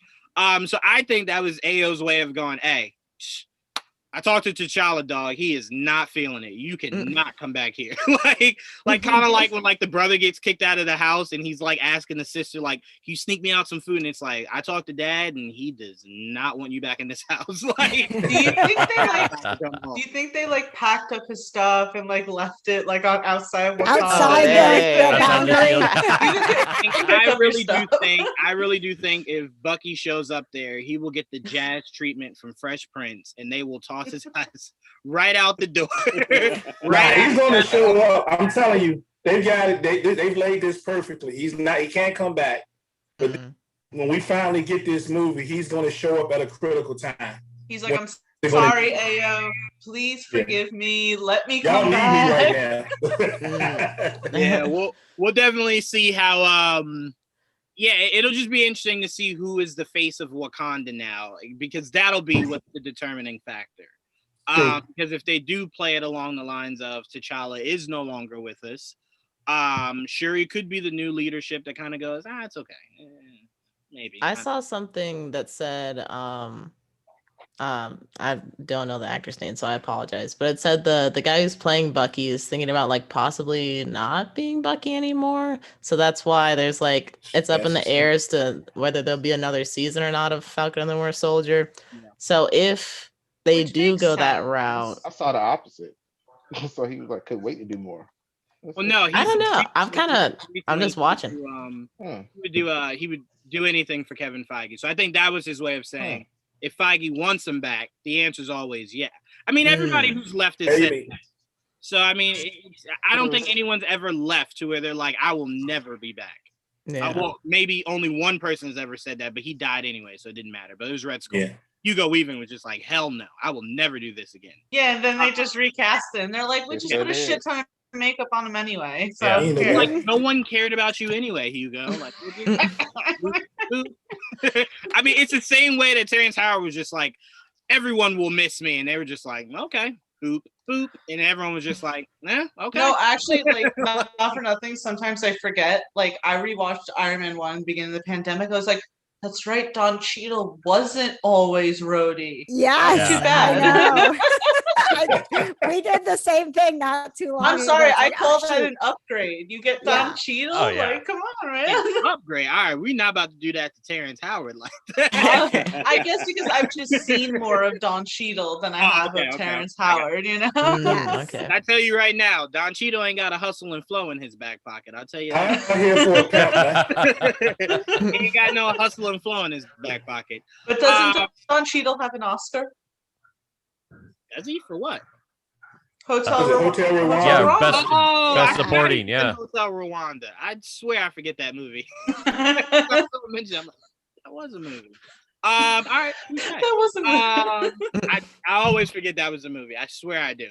All right, let's move on. So, Trayvon, I'm gonna go to you because you love this so much. So I'll allow you to gush.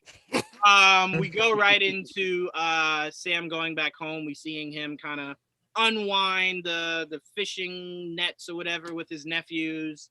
Very cute and adorable. Bucky shows up, brings him the case, and kind of goes, "All right, see you later." And Sam's like, "Whoa, you okay?" He's like, "Goodbye." But we see the case. We see it open later on. But by the way, I just say Wakanda just does everything better than everybody. Like that is the sexiest briefcase I've ever seen in my life. Are you serious? Come on now.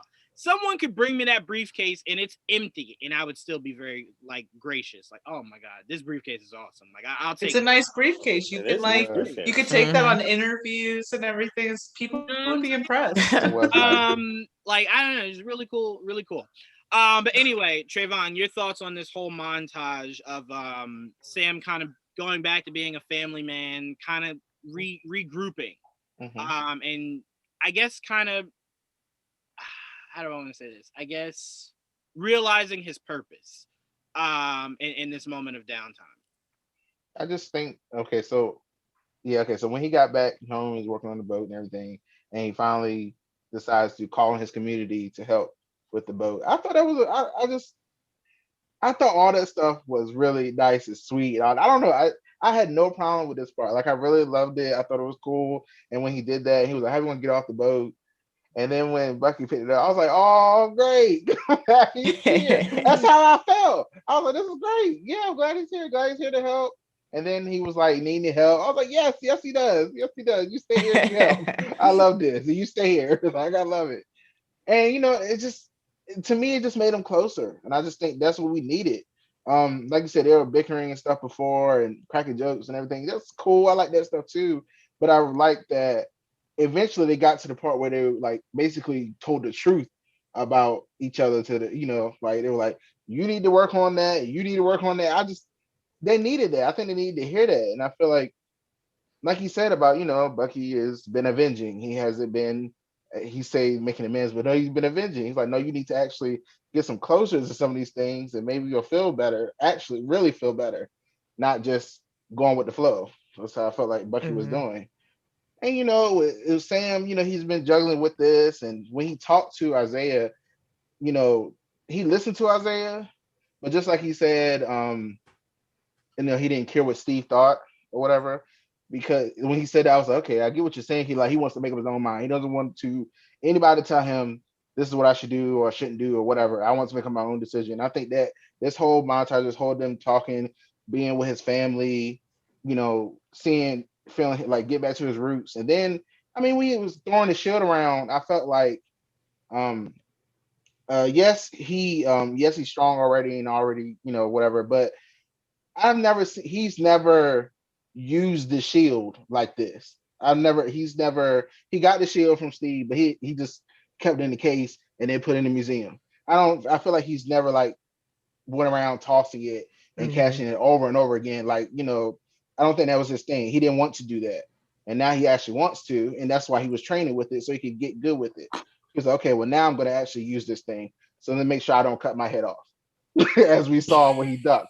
I was like, well, yeah, they probably could do that to you. You're not a super soldier. So if he doesn't handle this thing right, he could die in battle. Although Zemo got hit like right in the head and he ice pack, he was good. So maybe Sam will be okay. Maybe. The mechanics of these shields, like how some of these weapons work are different. Like it realistically starts repulsor blast, like should rip a hole through a person's body if shot with it. But it's like a stun. So it's like I have no idea how the hell any of these weapons work. Like when Thor throws Mjolnir at someone, that should just be like, oh man, that hurt. That should cave your chest in. I have no idea how any of these weapons work in the MCU. They're all lightweight. Like I thought Zemo had died in the last episode when he got hit by that shield. I was like, oh, and then he got up and like, right? How? Never understand. It's only when they're facing like mindless minions that these weapons actually work how they're supposed to. But anybody else is just like, no, I threw my hammer at that guy's head, but he got up. How, Thor? Like, how did that not catch his head? I don't know, man. It's just how Kevin Feige wrote it. Okay, all right. Okay. I can't argue with that part. Okay, yes, that's true. Now I'm also wondering how this bootleg shield, like how dangerous is that thing? Like is that gonna cut some heads off? Like when he throws that thing? Like what's gonna happen with that? That's not vibranium. That's not right. What's he making balanced. It out of? He went to Home Depot. Is he making it out of his own his own metals and stuff? Like whatever he has? Putting his metal like all of them. Just pulled a few street signs off, and just like, all right, just start melt them down. Himself. I think he put the metal from his friend. I think he's putting that. Oh, okay. I will be annoyed if he throws his shield and it acts just like the other shield. I was like, this it's not the same things. You guys can't be like, oh, when he tosses it, it comes back, and I was like, no. It can't. Remember this, Trayvon. Remember this. We have no idea. And again, this is why I say writing is important. We have no idea he didn't make a phone call and called Miss Contessa. And Miss Contessa has some strings that she pulled to get him the materials to make that. Again, we don't know, because I tell you what. Wouldn't it be so funny if he like threw that and it like landed on a tree and just like broke? They showed that mid-season trailer that they released like a week or two ago of him walking in the street, and when you pause it, that shield looks pretty damn good. So whatever he did to make that, if it doesn't work the same, it still looks damn good. So whatever Home Depot he went to, Prime, it's not of this world. That's for sure. Home Depot, Wakanda. That's where he went. Wakanda Depot. That's where he went. That's where he went. But go ahead, Trayvon. Finish. Go ahead. Finish. I'm trying to think. I mean, I don't know. I loved it. I thought it made sense to me. I didn't think it was too long. I didn't think it was unnecessary. I thought it was all necessary. I thought it made complete sense to me. Back to your roots. You're getting closer to your friend that like y'all were like friend adjacent. Now I feel like y'all actually are buddies. Like now I feel like you like when you said when you find out, call me and I'll be there. I was okay. Finally, they're actually tight now. Now let's get to let's see them fight together even more. Like we saw them in the beginning where they were fighting with Walker and they were tag teaming the best way they could. I love the arm breaking. I was like, yes, break all of them. But yeah, this is great. I didn't like he almost killed Sam. I was like, what is this? I said, this is like no redeeming at all. There's nothing. You tried to kill Sam, ripped his wings off, and then you went like this again. Oh, you're done. I hate you. Just die at the end of this, please. Yeah. So constantly remind you, Bucky almost tried to kill Stark by ripping his arc reactor. But anyway, hey, look, this is Bucky. Go ahead. I just wanted to ask though, since we've gotten to this point, what are we looking at here, guys? Is you guys think that we're going to end up getting a Cap with wings, or does Torres get the wings? No, I think they're both gonna have them. It'll be a sidekick. I don't think they'll do Torres. I think that was a nod to people who knew, like the idea of like, okay, we're playing along with the idea of like we know he was that in the comics. But you didn't get nobody got. You guys didn't get any type of I don't know, Dark Knight Rises vibes out of that. Towards the end. First of all, no. I did. Don't ever use that as an example for anything. That was. I was asking. Dark Knight Rises was a good film. I can't with this disrespect right now. They named him Robin, Tia. His legal name was Robin. I go with the flow, man. It's like. I remember I was in the theater and I just chucked my popcorn. I'm like, what? I fell asleep on that movie. I love now. Love Catwoman. Love Catwoman. No. We are not going down the rabbit hole. We are not. That is Prime's point is, yes, I got that moment with Torres and everything. I was like, oh, he's going to get some wings. He's going to fix them. He's going to fix them. I mean, I just took that more so of like Sam kind of going, because remember, it's not his property. He doesn't own those wings. So it was just more so of him kind of going. They keep saying that, and I'm like, I don't care about this whole what the government owns or what or anything. I'm like, it's his wings. Just give him the freaking wings. I'm saying I do think, and we'll get to this, T, and I'm going to pass it to you. We'll get to this. I do think part of what Wakanda made for Sam is that he has vibranium wings now. So those wings are his. They're not property really of anyone else's. It was a gift for him. So I think I don't think we'll ever. Isn't Torres in the government though? I mean, say it again. Isn't Torres in the government? So tell him he gave it back to the government. So why can't he use them? I didn't say Torres can't use them. I'm saying I don't think they'll go that route. I think Sam will. You don't think we'll see him do that? No, I think Sam will have one protege, and that'll be the Patriot. I think so. My question is, why does he say like, "Oh, you can keep them"? Like, because if he was not going to be able to use them or anything, like, why give them to him in the first place? Like, and he also, could just throw them in the dump. His relationship with Torres has been built more than his relationship with Isaiah's grandson. Yeah. Well, and I think also as the progression of that episode went after he got the shield back, I think he had already made up in his mind that, I got the shield. I'm going to bust my ass to like, this is going to be me now. I don't need these wings anymore. So here, just get them away from me. Take them out. He also made a point that he knows how to work on them. Evolution to becoming Captain America. Right. Losing Falcon. He's not Falcon anymore. Right. He's Captain America. So I think it was just his way of going, I don't have any use for them anymore. You remember in the beginning, in the first episode, he knew how to work on them. Remember, he was like touching them, but he knows how to work on them. So Who knows how to work on them? Torres. No, Torres wasn't working on them. No. He was gonna try. He was gonna try. No. Sam was working on Red Wing. Right. And then He wasn't working on his wings. Yeah, Torres was like, "What are you doing?" He's like, don't you touch this. Every time the government touches Well, you know, Sam said like you take them, so maybe he didn't explicitly say like you become the new Falcon, but maybe Torres is like, shit, I kind of want to become the new Falcon. Right. Well, you left me your wings. Like, Torres just seems more like he seems like a Jimmy Olsen. He's just He'll be the new Red Wing. He's really smitten by Yeah, there you go. Well, that's a good idea. On the subject of the government property, I love that Julie Louis-Dreyfus was like that little quip that she said, you know, hey, a little inside secret, the government really doesn't own the shield. Right. It's really a gray area thing. And I was just like, oh, okay, nice. The idea of it is the reason why it's a gray area, as far as I know, I could be wrong, but the reason why it's a gray area is the metal it's made out of is not U.S. owned. That's vibranium. Yeah. That's Wakanda owned. So it's like, if I strip that, what really is your shield? Right. So the U.S. stole the vibranium, right?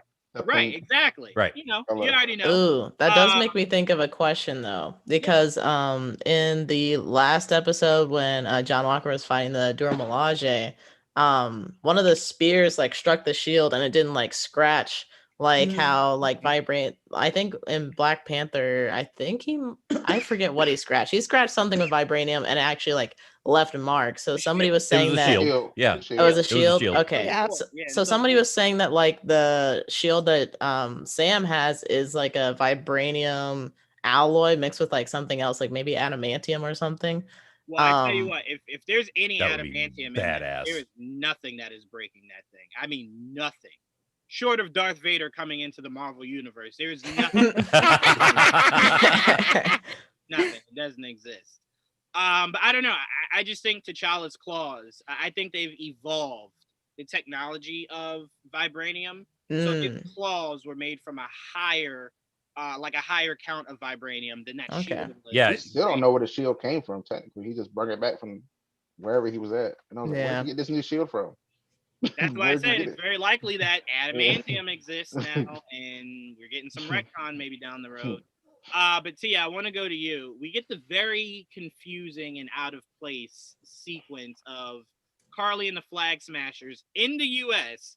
in public, and everyone's just kind of just like, I don't know who that is. It's like the lady on the news that you see. No one. Okay, all right. But what's even more interesting is we do see along the way that Sharon Carter has a phone call and she's speaking to a very angry person who turns out to be who we see at the end of the episode. But what I enjoyed about that conversation she had is, if translated correctly, he is saying on the phone that the last time he worked for Sharon Carter, he lost his men, insinuating that the mission at the beginning of the series was a mission hired by Sharon Carter. So it is very interesting to see what Sharon Carter has gotten herself into and why they only like calling this guy to do missions when he fails time after time after time. At some point, you're just like, I'm wasting money here. But Tia, walk us through that end sequence of seeing the Flag Smashers' apparent people app that they have. Her enticing whistle, I guess. But walk us through this episode. I mean, before I go, I think Trayvon wanted to say something. I just wanted to give you a chance to talk. Oh, because she said something about you would have been stuck in the Algerian prison, and then they at the beginning of the show they went Algerian airspace, right? Then that's what they said, right? Okay, yeah. So obviously it was her, but it's like, what is she doing? Like, I'm all for like my Sharon Carter becoming an evil queen, love you. I'm here for Emily Van Camp as the evil woman that she can be. I love it. I don't care. Whatever. But anyway, yeah, I thought that was interesting. I did think that was funny, Joanna. She said Carly with her like people app, like it was to say Flag Smashers Inc. or something. Yeah, it was weird. It was like people, and everyone was just like, okay. What is this? And I'm sorry, what is the French dude's name again? George Batroc. Batroc the Leaper. Yeah. Batroc. I love how he's like, I'm not here for your political thing. She's like, hang on, let me show you this. And they're all like, it was really funny. I'm sorry. It was ridiculous. There were a few I like this episode a lot. As I said before, I love the emotion, the action sequences, but there were a few things that I picked up in this episode. One being Bucky and Sarah definitely smashed that night. All right, things happen. He's definitely trying to become part of the Wilson family. No, I love that. I love the flirting. I'm sorry, I thought it was hilarious. Sam, like, too. yeah, right. He was like, I could see myself in this, and it's like, Sam, you're always off with the government. I'm like 100 years old. I don't want to be doing this anymore. I can stay and help Sarah with the kids. And Sam was just like, oh no. Trayvon mentioned before how much he enjoyed the boat scene with the neighborhood, and I really enjoyed that as well. I really liked the one guy who said, like, anything for your family. Like, we loved your parents, and of course we're going to help out. I like heartwarming shit like that. Yeah. So I really enjoyed that scene. You totally sold it there, too. Heartwarming shit. I also really like Bucky kind of showing off to Sam the entire time. Like, they're all, like, struggling, and he's like, here, let me pick up this thing, you know? And he was just showing off the entire time. Mostly trying to show off to Sarah that he can stick around, but you know, whatchamacallit it. And I really like the scene with John Walker. I don't feel, say, really a degree of sympathy for him, because I will agree with KJ and Patches that he has been acting sort of one note, and I do think that that's on purpose, because I think that Wyatt Russell can act. If you've seen him in the episode of Black Mirror, like, I think that he can deliver that. I think that they maybe just wanted him to be a little bit more one note. But I did enjoy him telling the government that they made him and now they're looking to kind of bury him. And I just felt that that was really powerful, especially to how veterans are treated. And I love Julia Louis-Dreyfus. Just, I aspire to be someone like her in the next 10 years. She's just so amazing. As you guys are saying, I love how she just scooched herself in between John and his wife and just kind of like saying, give me a call, and the card was blank. I love this sort of chaos that she's already exuding. I just think that's amazing. And I really liked the scenes, obviously, with Sam and Isaiah. I think that that was a motivation, you know? Obviously, I can't talk about, you know, how they were feeling and what that means and everything. But I think whereas Isaiah was kind of saying, like, you shouldn't want to do this, but Sam is like, but no, I do want to do this to prove that I can be this. And now this is the motivation that I need. I like seeing Bucky and Sam finally come on the same page with each other. And I kind of enjoyed the training montage, because I think maybe Sam has relied on his wings for so long. So now he has to rely on his own agility, while also, like, having the shield is almost like this symbiotic relationship. So now he's had that for so long with his wings, he needs to learn how to have that with the shield. So I really enjoyed that. Overall, I really love this episode. I think it's set up for a lot. In the final episode, finally, now we have Sam knowing the truth about the past of the shield, feeling as if he wants to be his own. Him and Bucky are on good terms. We are seeing that there's kind of stuff going on with Sharon. We see, obviously, John Walker is creating his own shield and is probably going to, you know, hook back up with Contessa Valentina de Fontaine, yada, yada, yada. And then the Flag Smashers, sorry, just so much. You know, when she was like, just call me Val, it's like, thank you. But whatchamacallit, and, you know, and obviously the Flag Smashers, like Carly, I think at this point has decided that she is no longer going to approach this really on a humanitarian level. She feels very burned, and she's going to make a very extreme approach. And what that is and how our heroes react to it, is very telling. The one last thing I want to point about is this is a very serious thing, but Zemo 100% wanted Bucky to kill him. 100% wanted that to happen. When he's having that, he's in front of Sokovia. We know that he tried to do in Civil War to be back with his family. He's telling Bucky how he feels that he's a good man.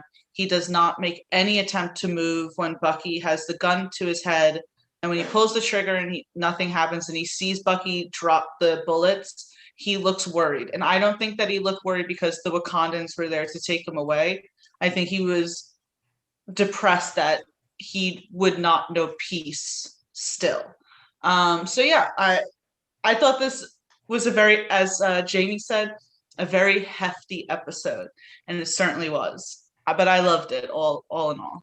Not only did he want him to do it, but he looked dead at him, and there was that little he almost like nodded. Like, yeah, I'm ready. like it's for it. Yeah. Really and cool and I scene. feel like Bucky could see that too. And that's such an interesting dynamic because in Civil War with Zemo essentially using Bucky and them how like Sebastian Stan and Daniel Brühl, how they like work their characters together in this was just like one of the things that popped out these last 5 episodes to me. And I think they're like in that point, I think in a way that the Zemo character feels regret for doing to Bucky, using him as a pawn to do what he did to break up Cap and Iron Man, or break up the Avengers, as it were. So, I think you could tell that inner strife. And Daniel Brühl, I mean he's absolutely brilliant anyways, but you could see that that's almost like why he has a soft spot as well for Bucky. And and Bucky's putting the work in too, obviously, and he could see that. Yeah. Well, and also there's the scene where Zemo tells Bucky while they're in Madripoor to act like the Winter Soldier, and I think that Zemo could see like how harmful that was for him to have to regress to that, where his whole entire journey has been to get away from the Winter Soldier mantle. So it's just, as you said, Patrick, and as you said, Pete, like great points with all of it. Daniel, his acting was superb, and the little nod that he gave Bucky was not lost on me. Yeah, I think the biggest thing for me from this episode was confirmation that Bucky and Steve had discussed giving. He says it even, and we've all wondered that, like, oh, Steve just came back, and Bucky was so surprised, and it was such a slap in the face to Bucky that he gave to Sam. But Bucky full on says, when Steve told me what he was planning to do, it was like he knew. Yeah. He knew that that's what Steve was going to do. Bravo on Old Man Steve for remembering. And not handing it to like oh, that's just wrong. Then he had it written down somewhere. Like I imagine he was just like, "There's something I'm supposed to do today. What was it? Oh my God! Do you guys apart? Like I'm supposed to? Sure isn't getting Sharon Carter apart, and that's for damn sure. Right? Yeah. Well, we know he just didn't even care about. And I told you what's weird about that is if he lived out his life, that means there were Thanksgivings, Christmases, birthdays that he's looking right at Sharon Carter, and he's going, there is something in another universe I'm supposed to do for you. I don't know what it is. Do you guys feel that this episode was confirmation that Steve Rogers is dead? No. Because no. They really, just said Bucky, gone. But the fact that he kept saying like he's gone, and like the way he kept saying, I was like, I think in a nursing home or in the ground. Right. No, I think what he means by know. is what Cap is gone. It's up to us to be that new meaning. But Captain America, as in Steve Rogers, he's gone. That's it. There's no more of that. I think it just means he's off being an old bastard somewhere. Move to Florida, get that early bird I special. told you, Pete, I'm still holding on. Eating dinner at 4:00. Yeah. I'm still holding on to what they loosely did during I can't remember. It was right after Civil War where he went to go take over S.H.I.E.L.D. Mhm. I do believe it's possible Old Man Cap might be with Fury somewhere. That's an interesting idea. I would He's love really at the moon. He's a consultant for Sword. Realistically, I would really love that. It's movie speak for maybe we'll bring him back, maybe we won't. Right. He's Yeah. gone. The way that I'm sorry. Go ahead, Jamie. I'm sorry. I was just gonna say, like, I noticed in the last episode, like every time that they referred to him, they were always referring to him in like past tense. So I'm like, that feels very much so like in some way, like Steve is gone. Whether like what you were saying, like he's just retired the mantle of Captain America, and that part of him is over. If he's just like he's actually dead, I'm because I can't imagine that if Steve was alive, Sam wouldn't like go to him in the nursing home and sit down and be like. I feel like if he does, that's an episode 6 kind of thing, where it's like, I did it, I'm finally Captain America, and he's like, good for you, Sonny. Unless Steve's off the grid. Well, let me have my Jello now. Yeah. I view it on 2 different points. I view it to where I'm like, it very easily could have been a very small funeral scene that they had at some point already, to where it lets us know. Even then, I still wouldn't believe it. Hell, we looked at Fury's grave in Winter Soldier. Remember where Falcon handed Cap the paperwork about Bucky? Yep. It legit was over Fury's grave, where it even had a nod to that movie he was in with John, Pulp Fiction. So I'm like, a grave doesn't mean anything either. And the reason why I think they didn't go the route of Falcon going back to him is this is all about him becoming Captain America. So the less we are reminded of the other Captain America, the better, because it's the focus on Sam. So if you show, I get that. It's just the dialogue that is confusing for me. I'll say this. I'll say this about the dialogue, because I think the whole dialogue in this series and the last one is all meant to throw you off. If you go back from episode 1 to episode 5, Power Broker is only mentioned as a he. Yeah, Only mentioned as a he. I think they're trying to do misdirection with that. But that's my point. So But Trayvon and I have been telling you that Sharon Carter's the freaking Power Broker since episode 1. So I don't think it's. I feel like that's who it is, but I really hope it's not, because that just feels so obvious to me. I know. Maybe these shows maybe it's somebody else. Maybe it's Valentina. I mean, maybe it was Agatha all along, guys. I mean, that's exactly what I'm comparing it to. Still a chance it's Mephisto. But yeah, no, that's the thing. I mean, like yeah. Well, but I think Juwan, to your point that you made earlier of we got to get out of our own heads on this. I think, like having that, and this is great because we, being able to discuss the theory, but to a point, like you're in your head so much of, well, what if this, what if this, what if this, what if this, you're like double, triple, and quadruple psyching yourself out of something that's right in front of your face the whole time. Well, listen, like if it's not Sharon Carter, that's fine. Right. To be honest with you, I don't really even have that much of an investment as to whether or not Sharon Carter. I just like seeing Joanne do the whole. That to me, I find it more. I would like it more if she was working for a rogue government. To me, Marvel has always been made up of rogue governments. It's what Joanne was. Go ahead, Prom. Power Broker's Omega Red, man. That would be dope, though. I'm telling you, man. Look, Contessa's here. You didn't mention that Contessa was also part of Leviathan, Russian Shield. I'm just telling you, it's Omega Red. And I tell you what, if it is Omega Red and we went to Magipore and there was no Wolverine, I'm trying, bro. I'm just trying. I mean, you don't think that going to Magipore is like kind of their little hint of going like X-Men are coming, because why really is there any other need to go to Magipore other than that? I'm not gonna get into my feelings on that, but it gave me a full series to where it helps with my Omega Red theory. Appreciate without any. I really do hope that Sharon Carter is part of whatever Contessa is a part of. I hope she is part of something else because she has no government. Well, it just to me, I would honestly prefer if the Power Broker. Like, to me, the only reason I'm like, I don't think it's her is I need the Power Broker to really be something, like something bigger. Because if it's Sharon Carter, I kind of just go, that's a means to an end.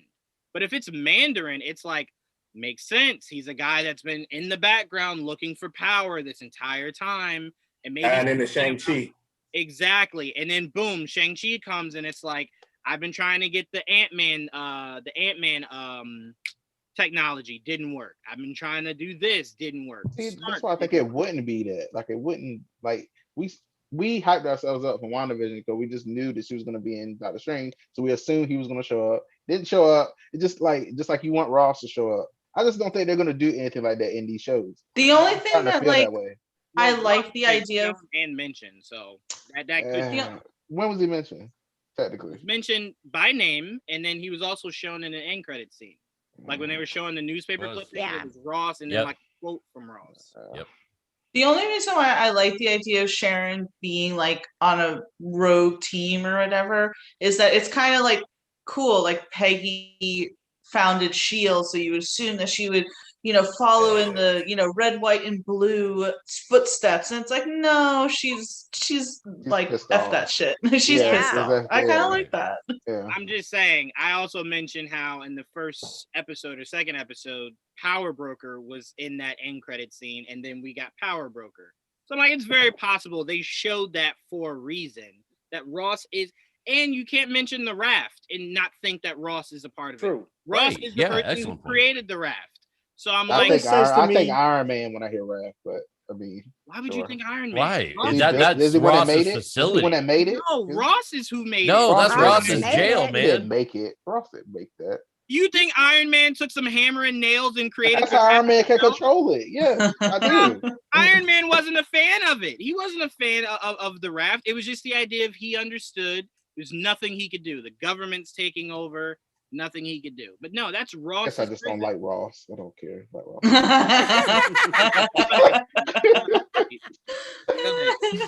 What are you gonna say? All it says to me is when it comes to all of the speculating, we're better writers.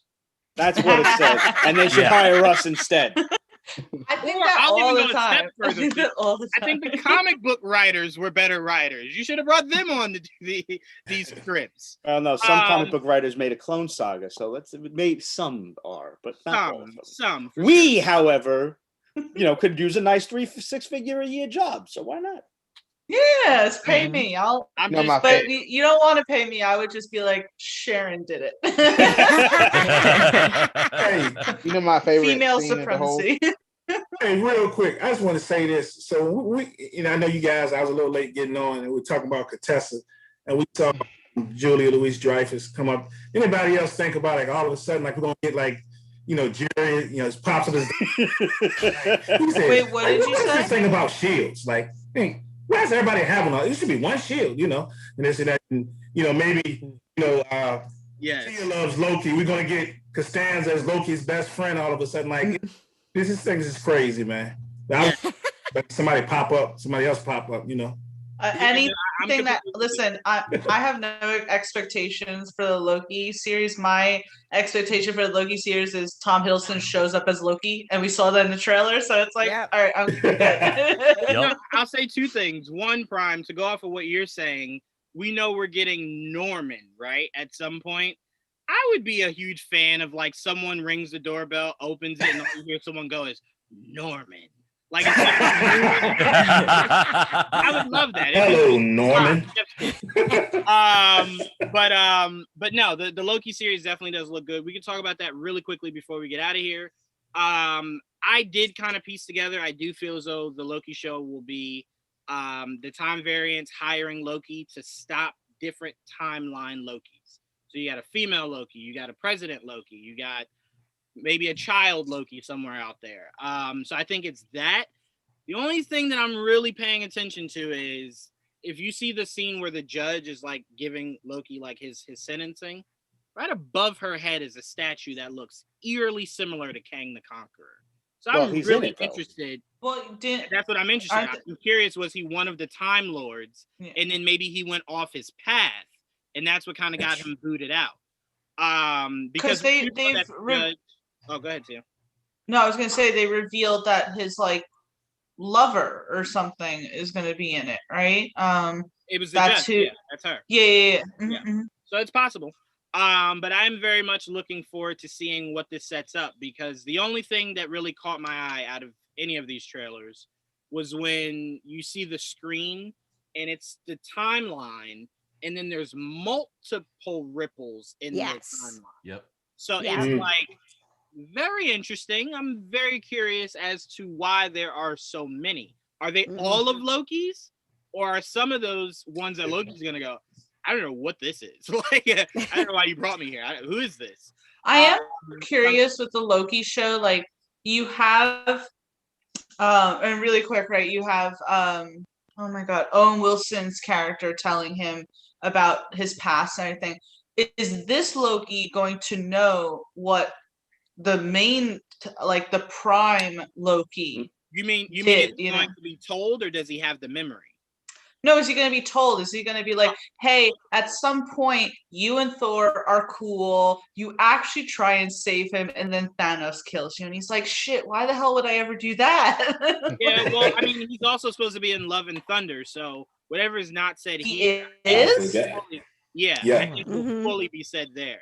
So I think this show will lead Loki right into, like, I think it'll lead us right into Thor: Love and Thunder, because to me, if Loki is alive outside of this show, he has to be in Love and Thunder, because anyone who does not know, Gorg the God Butcher, he kills gods, and Loki is a god. So I he can't does- stand seeing Loki get killed again. Don't say that. I don't think Loki's gonna get. I don't think you bring him back just to kill him again, because it would mean absolutely nothing. We just saw No, him but that's die, what they do. and then you brought They him do back. it all the time. I wanted Yeah, to well, mention- do it with Stark. Start there. Stop doing it with Loki. I want to mention, no, I want to mention go one ahead, thing. Trevor. Yeah, go ahead. I wanted to mention like the scene that I feel like is the best scene that was in this last Falcon Winter Soldier episode was when his little nephew was like on the shield, and how Sam looked at him was like, "I'm gonna change this for you." That's how I took that. I was like I'm gonna make a good example for you, and I was like, this is what this whole montage, all that was leading up to. I feel like that's what it was all about, showing you that, showing that like the new generation of, say, what the shield could represent. You can wear this too. Yeah. Yep, absolutely. But all right, that's all we got for you guys on this episode. Oh, go ahead, Pete. Go ahead, Just Pete. one quick thing, and this is just absolutely. me being a nerd. ahead. It's not an expectation, but it is an aspiration for Loki that I would just love, as he's walking through like the Time Bureau or whatever it's called, to just bump a shoulder with Matt Smith. That's all. I know I can't have David Tennant because he was the Purple Man, but just like bump a shoulder with Matt Smith, like Jackie Chan and Tony Jaa did in The Protector, just real quick, like, oh shit, and then keep on it in a merry way. That's it. Nice. That would be interesting. That would be interesting. I mean, look, he's changed all different timelines, so maybe there is a timeline where the two of them just give me that little nod. That's all I ask. Yeah, I mean, it's definitely possible for sure. Do we know how many episodes the Loki series is going to be yet, or have we not found that out? I thought it was think six. it's 6. Yeah, It is 6. Okay. Same as this. Yeah. Which I mean, it's a 6-hour movie. And I'm thankful that's going to be live action with Tom Hiddleston to begin with, because the original plans for that was going to be an animated show. Right. Yeah. And Really? he was going to narrate it. And that was going to be the involvement of Tom Hiddleston. So, I mean, just the fact that they're doing live action. Yeah, not only Great. was it going to be live action, but the show was going to be about a child Loki. Yeah. Yeah. I hated that. The whole life of Loki. And it was just Yeah. like, I remember when I heard that, I was just like, you're bringing him back for that. Just let him stay dead if that's what you do. Right. Yeah, I was so bummed when I first heard that, and then when we I'm saw so it, excited for this freaking like Loki series. I have 2 Loki tattoos. oh my In case gosh. anyone wants to know, Loki was definitely got me into what the MCU. So it's like Tom Hiddleston, yes, come back. Give me Stark back so I can get the Illuminati. That's all I ask for. It's You never know. I ask. What if that's an episode of What If? Multiverse, What if it baby. was like, what if Tony Didn't we lived? lose? I mean, No, that's a wasn't Black spit in my Panther part of face, that Peter. too? That's like saying, hey, you'll never get it. So like, what if we did want to give it to you? Don't do that. Is Black Panther not a part of that too? No, Black I don't- Panther is, but you don't Yeah. have to have him in there. Okay. You don't have to have him. He's not a part of it each time they've used it. So it doesn't have to be. Oh, But it Did makes you the guys most sense see- if it's its own rogue nation. oh. I'm sorry to keep like going and like extend this or anything, but did you guys see the reports of I don't know, they were thinking about recasting T'Challa? They're very loose reports, but something Somebody like just I started a saw something petition. that said they weren't going to do it. It's a petition. They yeah, weren't it's a gonna- Yeah, petition. They I started a am- petition or something. we don't have to have the conversation this episode, but I am very much of the mindset that you do recast them. I am not of the mindset of an actor can define a character so much that you retire it. I don't think he would want you to. I know I don't want you to, because 50 years from now, when my grandkids are like, I want to see what an MCU looks like, and they redo it, I'm not going to say, no. If Robert Downey Jr. is not alive to do it, you cannot do another. No. So to me, you don't retire it. Same way Heath Ledger didn't retire Joker. You just you continue it. And I personally want to throw John David Washington's hat in that ring and say there's only two people that have the swag to be that kind of T'Challa. It is the gentleman who invented it, and Chadwick Boseman, and then John David Washington. So I'm just saying, I hope they do not go the mindset of we can't. I don't mind if they wait. But yeah, I think they said they're gonna wait. Yeah. I don't want to hear that I won't get T'Challa again. But all right, thank you guys for tuning in. The comment section has been, I want to say, I see she's Mephisto in drag, and then a whole bunch of. I'm assuming I'm being. You'll never live down Mephisto. Yeah, that's Val. Yeah. Yeah, it's attached to me for forever. I'm just afraid, like, I'll be at like a convention. Aren't you the Mephisto guy? It's like, oh my God, enough. Yeah. You gotta be known for something, man. I guess I'll be the Mephisto. That's not a bad thing. Yeah, It's not a bad thing to be the devil guy. What are you talking about, Jason? We remember. No, I don't want my kids to be like, no, I remember my dad. He was the Mephisto guy. It's like, what, the devil? What? Yeah, that's my dad. It's like, no, You don't know what say I that. mean. Come on. No, I want to thank everybody here. I want to do a few shout outs before we get out of here. KJ, Patches, you guys have some all new episodes of Kind of Nerdy Girls, Kind of Nerdy Dudes, and you guys had your award show. We did, yes. Real quick. Yes, we will be, if you missed the awards show was live last night, we will have that out later this week, edited up so you can see everybody who won. Again, congratulations to Geek Vibes Nation, who won Best Podcast.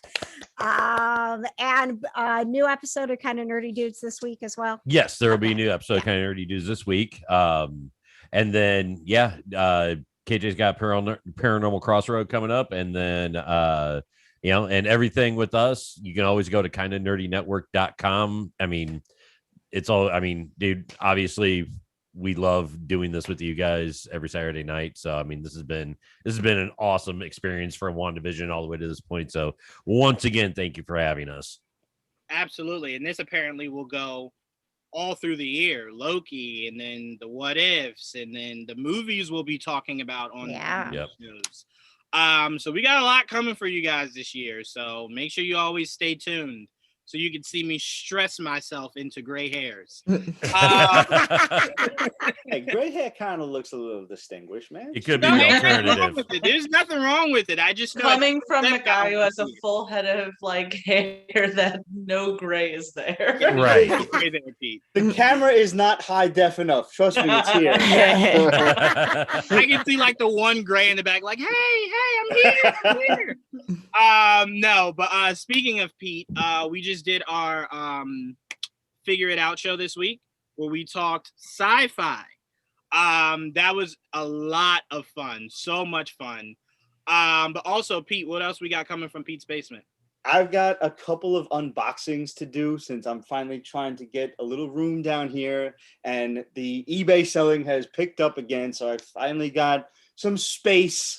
It's unbelievable. Like it's neat back here. It's not neat out there. Trust me. But I'm really looking forward to this week's Figure It Out because Juwan already knows, but I bought something real silly that I'm going to debut on the show. So very, very much looking forward to that. Make sure you guys stay tuned for that. That will be hilarious. Trust me. And if eBay's picking up there, Pete, I'm going to call you later so I can see what in there I can maybe get my hands on. Nothing here, I assure you. This is all to stay. Again, this is where I wish I could just reach into the screen and grab it and then kind of come back. But also, Jamie, did you do your stream yesterday? I didn't stream yesterday because Spectrum, gotta love those internet issues. So I did stream earlier today. I am starting to play for anybody who knows the game Naruto Ninja Storm 4 because CC2 is going to make a Demon Slayer game. And my goal for either this year or next year, who knows when that game is going to come out, is to beat my brother 3 out of 5 in the game. So I'm practicing now, so that way when the You can game do comes it. out, I'm gonna whoop his ass. We believe in you. Yeah, growing up with a bunch of siblings, the worst thing is the sibling that likes to hit the same buttons and is just like, I will kill you. Hit a different button or it's gonna get real violent up in here. Yeah, I come from siblings that are like, oh wait, A is this? I'm gonna just hit A all the time, and it's like That was me. I'm not gonna He did lie. by just hitting repeat. Yeah, But it that's is, they don't currently where I am now, but hopefully I'll get some technique, I'll get some finesse, and I'll be able to put on a show for everybody to watch. because I tell you, they have not invented a gaming system yet that kind of gives you a way to bypass that. It's just like if that button is working for that other person, it is a wrap for you. It's a complete wrap. Definitely, Jamie. I do hope you live stream Kakarot at some point. I love that. I bought it. That's gonna be another thing that I will live stream as well. So yeah, twitch.tv/swiper, I believe it's _prime for some more my training arc with the fighting games because I'm definitely not good right now. I will make sure I stay tuned for that. T, I will also say you are a Dragon Ball Z fan and a Grand Theft Auto fan. Oh. Kakarot is a blend of Grand Theft Auto with Dragon Ball. Definitely gonna have to check that out. It's They what have I mean sales by all that the for time. anyone listening. It's complete free roam. So like picture being able to fly wherever you want with Goku.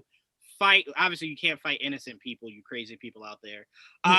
But like there are villains that just randomly pop up as you're flying around that you can fight. It's an amazing game, and the DLC is amazing. Next up, Prime, what we got coming up for you guys? Our Knicks are on a what? 5. Tomorrow we'll make a 6-game winning streak. Let's do this, baby. Let's Do it. Do it. Randall is a bad man. Yes, sir. So we got a lot coming up. NBA, of course, a lot of NBA. We've got tomorrow running back. We are doing the Sandlot 28th anniversary of that great movie. And also 420. We got verses coming up. Method Man and Redman. Oh, I thought we were celebrating for another reason. Sorry. I'm like, it's going to be lit, literally. I see what you did there. We're going to focus on that as well. And also, we're starting to work on the best verses so far. So that's going to be a whole entire show in itself. We go back and look at the best verses and rate them. But yeah, so a whole lot going on. But yeah, the 28th anniversary of the Sandlot is next on deck. Nice. Absolutely. Make sure you guys stay tuned for that. Trayvon, you've been breaking down trailers and shows left and right. You got a new one up. Go ahead and plug it.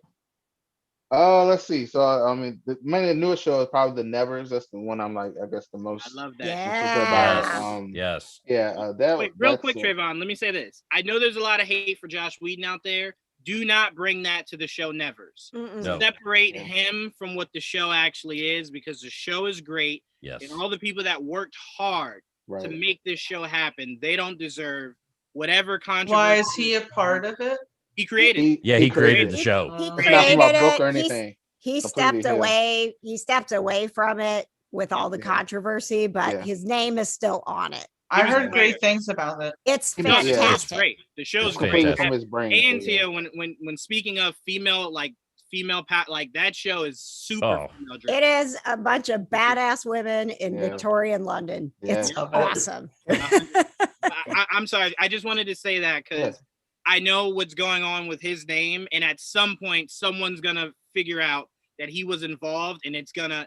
I mean, it's biggest day on the episode. It's right there. Like they don't hide it. I mean, it's there. created by. So, yeah, it's there. So and that first episode is directed by him too. Yes, Yep. He directed like the first couple, I think, and then now he stepped away now. But I just like when the show is really exciting because I thought it was going to be Victorian X-Men, which it kind of is a little bit, but then it's kind of, I thought of when they talked about some of the abilities, I thought of quirks from My Hero, kind of. I was like, oh, so it's powers, but they're not, some of them aren't useful at all. So that's how I thought of it. But yeah, so it's really interesting. I can't wait to watch the next one tomorrow night. And then I don't know, next week is just, I don't know how to get through next week. Next week's gonna be ridiculous. Because you have the Invincible, you have the Falcon Winter Soldier finale, the Shadow and Bone show starts, which I definitely can't wait to watch that. And I'm gonna be reviewing all that stuff. And then of course Mortal Kombat comes out. Oh yeah. Oh God. I don't know. Yeah. But yeah, it's gonna be interesting. Interesting week. I'll try to make it here. Absolutely. And I'm getting my shot, so I don't know. Expectations are super high for Mortal Kombat, so I'm hoping it's everything I've ever dreamt for that movie to be. They already started off wrong with their recreation of the Mortal Kombat theme song. I was just like, "Ooh, that's a huge one for me." You do not techno a song that was already perfectly made. Anyway, Tia, the interview queen herself. What have what do you have coming up, and what do you have recently from your interviews? I mean, interview-wise, I did an email interview with Casey Johnson, who plays Danny Stevens on the second season of For All Mankind, which I feel like not enough people talk about, but I really like that show. And it's not just because Joel Kinnaman is really hunked out in it, but somewhat of it. Anyway, also we have top 10s. The past 2 weeks, Brittany and I did both the top 10 favorite video game characters, not the best, because we wanted to be really opinionated with it. And then we did the top 10 best Black Widow moments from the MCU. I don't know what we're doing this week for top 10, but it will be out. We're recording tomorrow night. And I want to end off with a question, Juwan, because I know you're an Xbox guy. How is it that I've had my PS2 for the past 15 years, and I haven't booted it up in like 3 years, and it still works, but my Xbox One crapped out after a year? Okay. Can you tell me that? What we're not going to do is end the show on a bad note. I don't take slander to Xbox, so I'll end it on this note. I have created a new show. PlayStation for life. Anyway, there you go. I have created a new show with AJ called GVN Talk. And last night we had our second episode where we did top 10 best castings in Marvel or DC. It got very heated. Some angry words were said. Trayvon felt as though I was angrier than I might have appeared. But I was pretty pissed off. But we talked our favorite trailers from Marvel and DC. And we broke down what we've been watching recently. And the Nevers came up there. So that's where me and Trayvon talked about the Nevers yesterday. That episode, I'm still editing a little bit. I got a new trailer for the episode that I'm working on. So I'll be releasing that this week. So make sure you guys stay tuned for GVN Talk. That show is a lot of fun. Me, AJ, Shekinah, Ash, and hopefully Trayvon will join that podcast also. So make sure you guys stay tuned for everything here. You have so much content to consume, so please do so. And pick up a comic book. That's all I can say. Pick up a comic book. It is the best time you will ever have, I promise you. And it'll also give you gray hairs wondering why the movies don't compute. Anyway, thank you all so much, and we will see you same time, same place next week. So then, peace. Salud. PlayStation's better than Xbox. Atari's better than... I was going to end it on that. It is Atari's better than everything. Screw you guys.